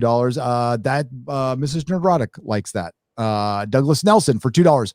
Ricky Gervais as the doctor. Yes, she's got my vote. By the way, hello, Mrs. Nerdrotic, who is listening while she's driving back to San Francisco to go do some speakeasy hair with Nerdrotic the Tall, and they're watching. So love you guys. Drive safe. Say hi. Hi. Hi, Richter Scale Studios for $20. Throw some money at Jodie to shoot a scene where she is killed off. The next scene, the new doctor snaps off a petite mal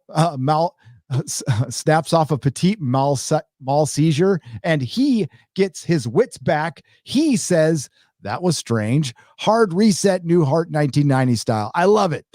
Well, I would really like if the doctor regenerated into a male, back into a male. I'd love it if they just went, back to normal. Yeah. Well, again, we've talked about it. There was no setup, there was no tell or anything to make it think. We knew that Capaldi was given that's what was weird. He was just given a new set of regenerations, but Capaldi made it sound like, man, this is exhausting. Like, you're not supposed to have a new set of regenerations. Like, you're going beyond whatever any other Time Lord had. And that's why I interpret it. Maybe people interpreted different at the end of Twice Upon a Time. No, he'd overlived. He'd overlived his life. And so it was time to bring it to an end. He's gone through his cycle. He's gone through an extra life. He's lived more than a Time Lord should. And maybe it was time to any of this. Like, you never hear about this shit ever. It is so disconnected.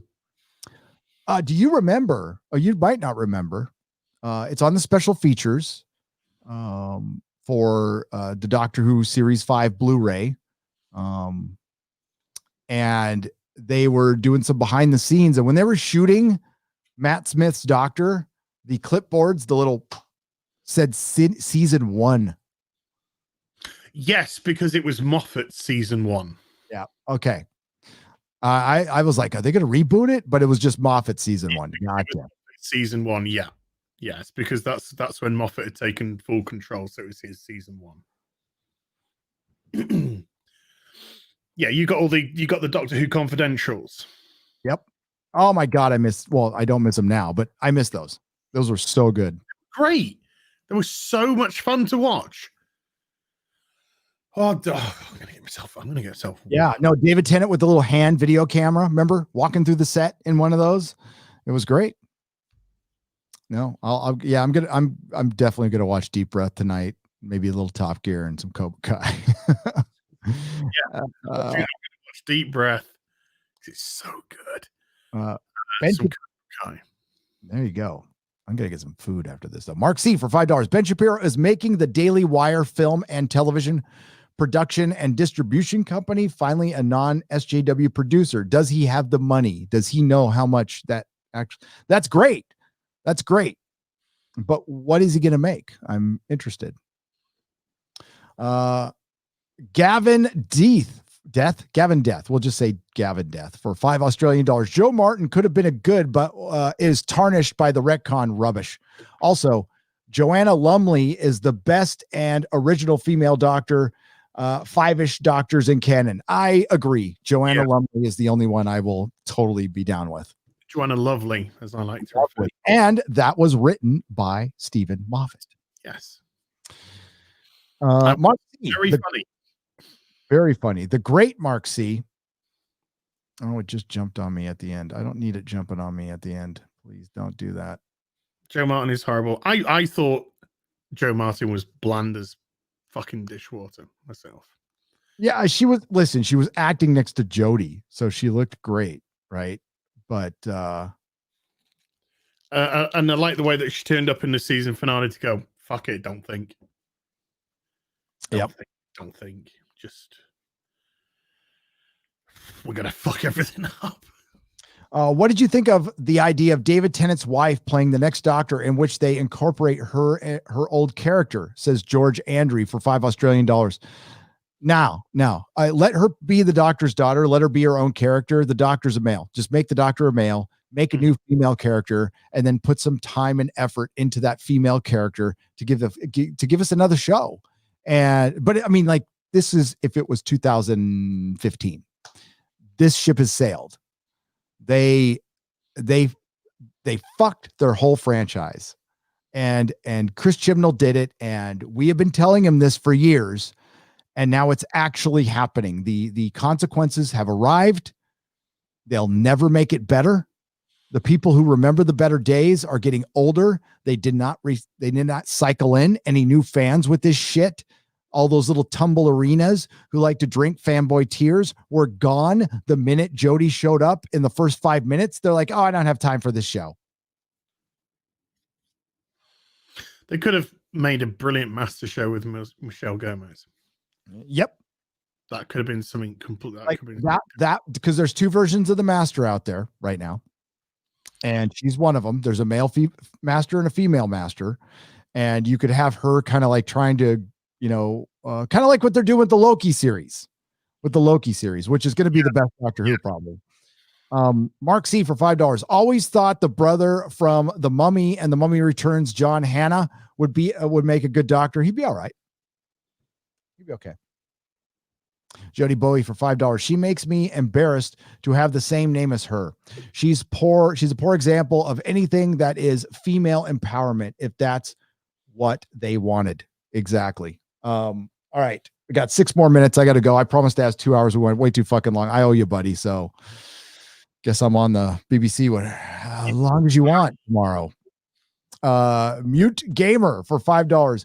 Don't know if it's racism or something unintentional, but why did Lucasfilm give the Asian Jedi lightsaber katanas in the High Republic? Because they're racist. I'll just say it. Cultural appropriation. Love to our glorious Nerdrotics. Oh, major love to them, Project 17. Thank you for the £2. George Andery for $5 What did you think of the idea? Oh, I've read that one. Polaris Sucks for 2 Canadian pesos. Started Doctor Who episode called Rose. Great start. Great episode. Oh, good. So good. I love, my favorite part of the episode is where Billy Piper runs into the TARDIS, runs out the TARDIS. Yep. Runs around the TARDIS and then runs back into the TARDIS. And then Eccleston just sorts his shit out and then turns around and is like, you got some questions. Yep. And then she's like, it's bigger on the inside. Mm-hmm. It's alien. Mm-hmm. You're alien. Mm-hmm. And then she bursts out crying. And it's such a human moment. And he's like, that's fine. That's fine. It's a normal reaction. And I just thought, they've nailed this show. They fucking nailed this show already. And I just thought that is a brilliant way to make the Doctor alien when he's looks so human. Is just by the tech. She showed the tech off, and then he's just gone, I'm alien. Doesn't need to explain anything else more. Doesn't need to go, I've got two hearts, you know, blah, blah, blah, blah, blah, blah. Just that moment and her outburst at Scary, the unknown, was so human. I thought it was so great. Perfect episode. It starts out with a brief montage, and by the end of that montage, you know Rose. Rose is a shop girl, is a British shop girl from the mid-aughts. And it's so cool because I first started visiting the UK right at that time. My first trip was in 2002, went back. And so the British shop girl was kind of a thing. I mean, it's been a thing for a while, but that year, it was great. So you knew who she was immediately, kind of stuck in life, didn't want to go anywhere. And then throughout that entire episode in real time, we're following them through this adventure. And while we're following them, yeah, you know, you've got your villain and everything, but the doctor right outside her estate, the council estate or whatever, her apartment, they have that walk where he just, you know, she kind of, they must have been students. And then she talks and, you know, he's figuring out that she's kind of smart. And then he like holds her hand and tells her that I can feel the earth turning. You know, this is the kind of that shit was, and then he walks towards, and he's all, go home. Scene is like, oh, good.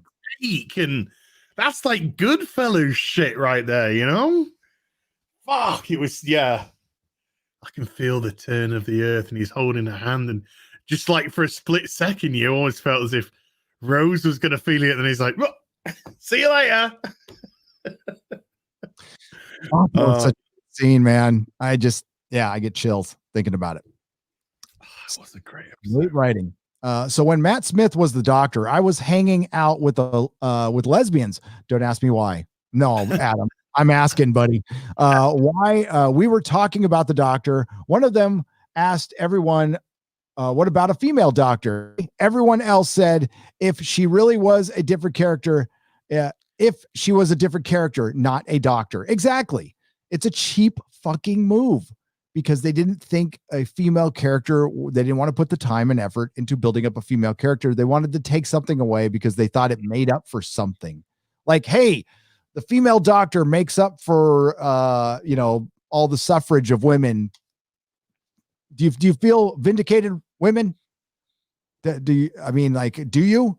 Did you really feel better that the doctor was female and now little girls can cosplay as doctors? And I haven't seen that yet, by the way. I saw more women cosplaying as Capaldi's doctor. They did a better job of it too.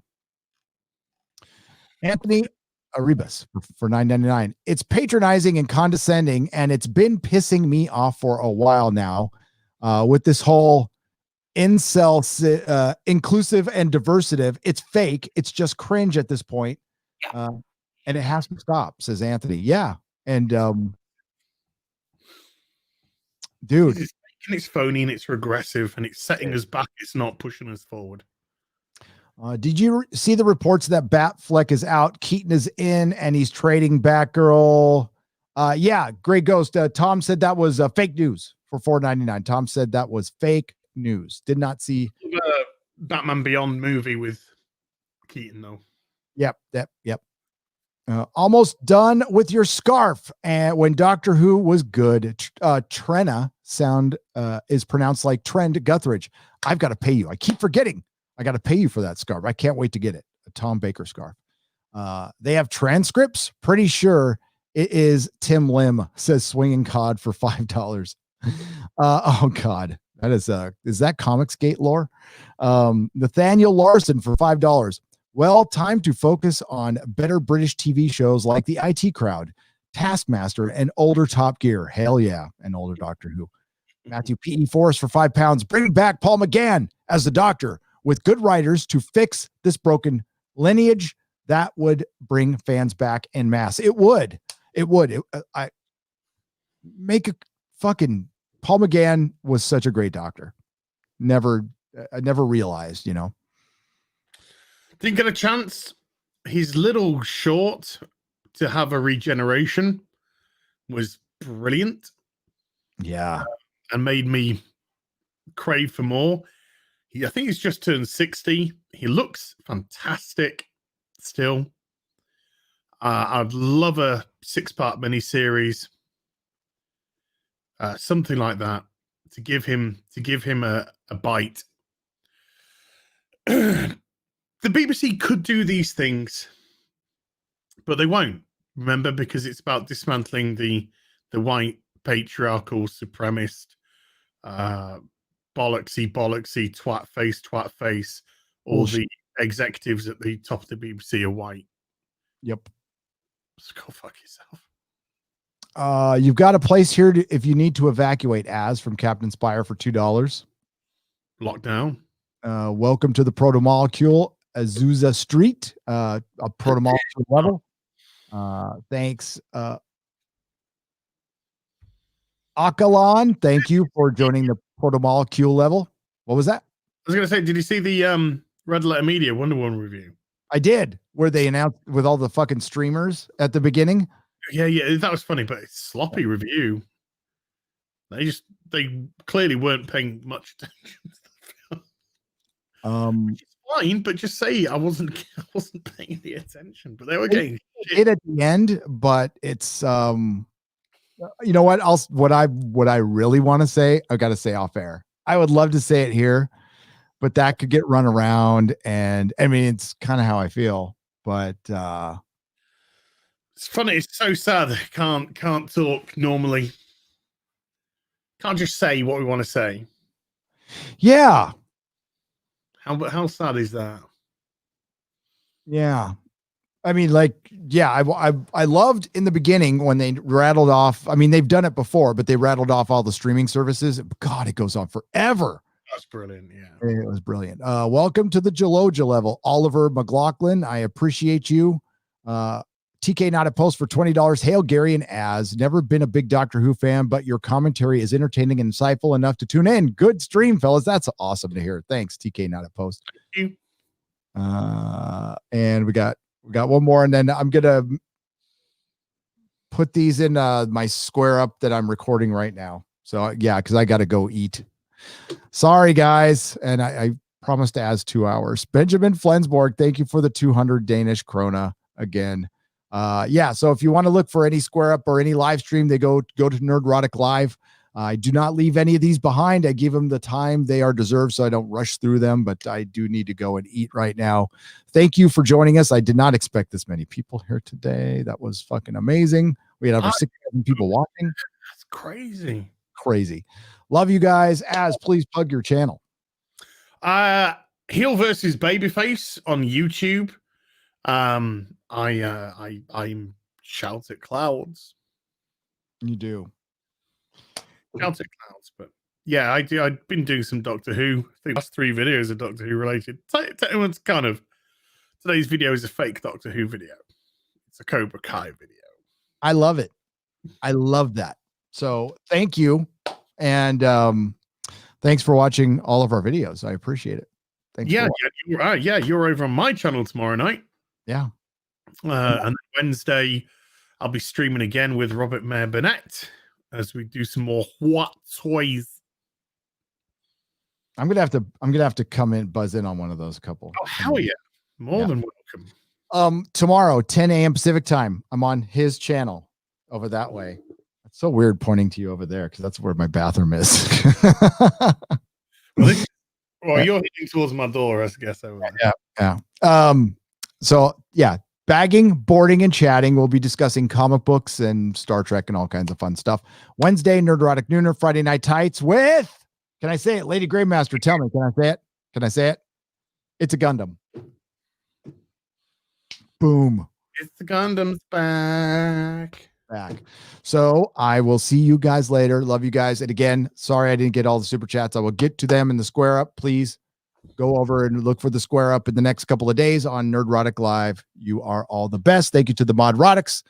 And thank you, everyone who spent your valuable time watching this show. Sorry, is Jodie gone or not? It doesn't really matter. It's hashtag RIP Doctor Who. Bye-bye. It's going to be a long goodbye now.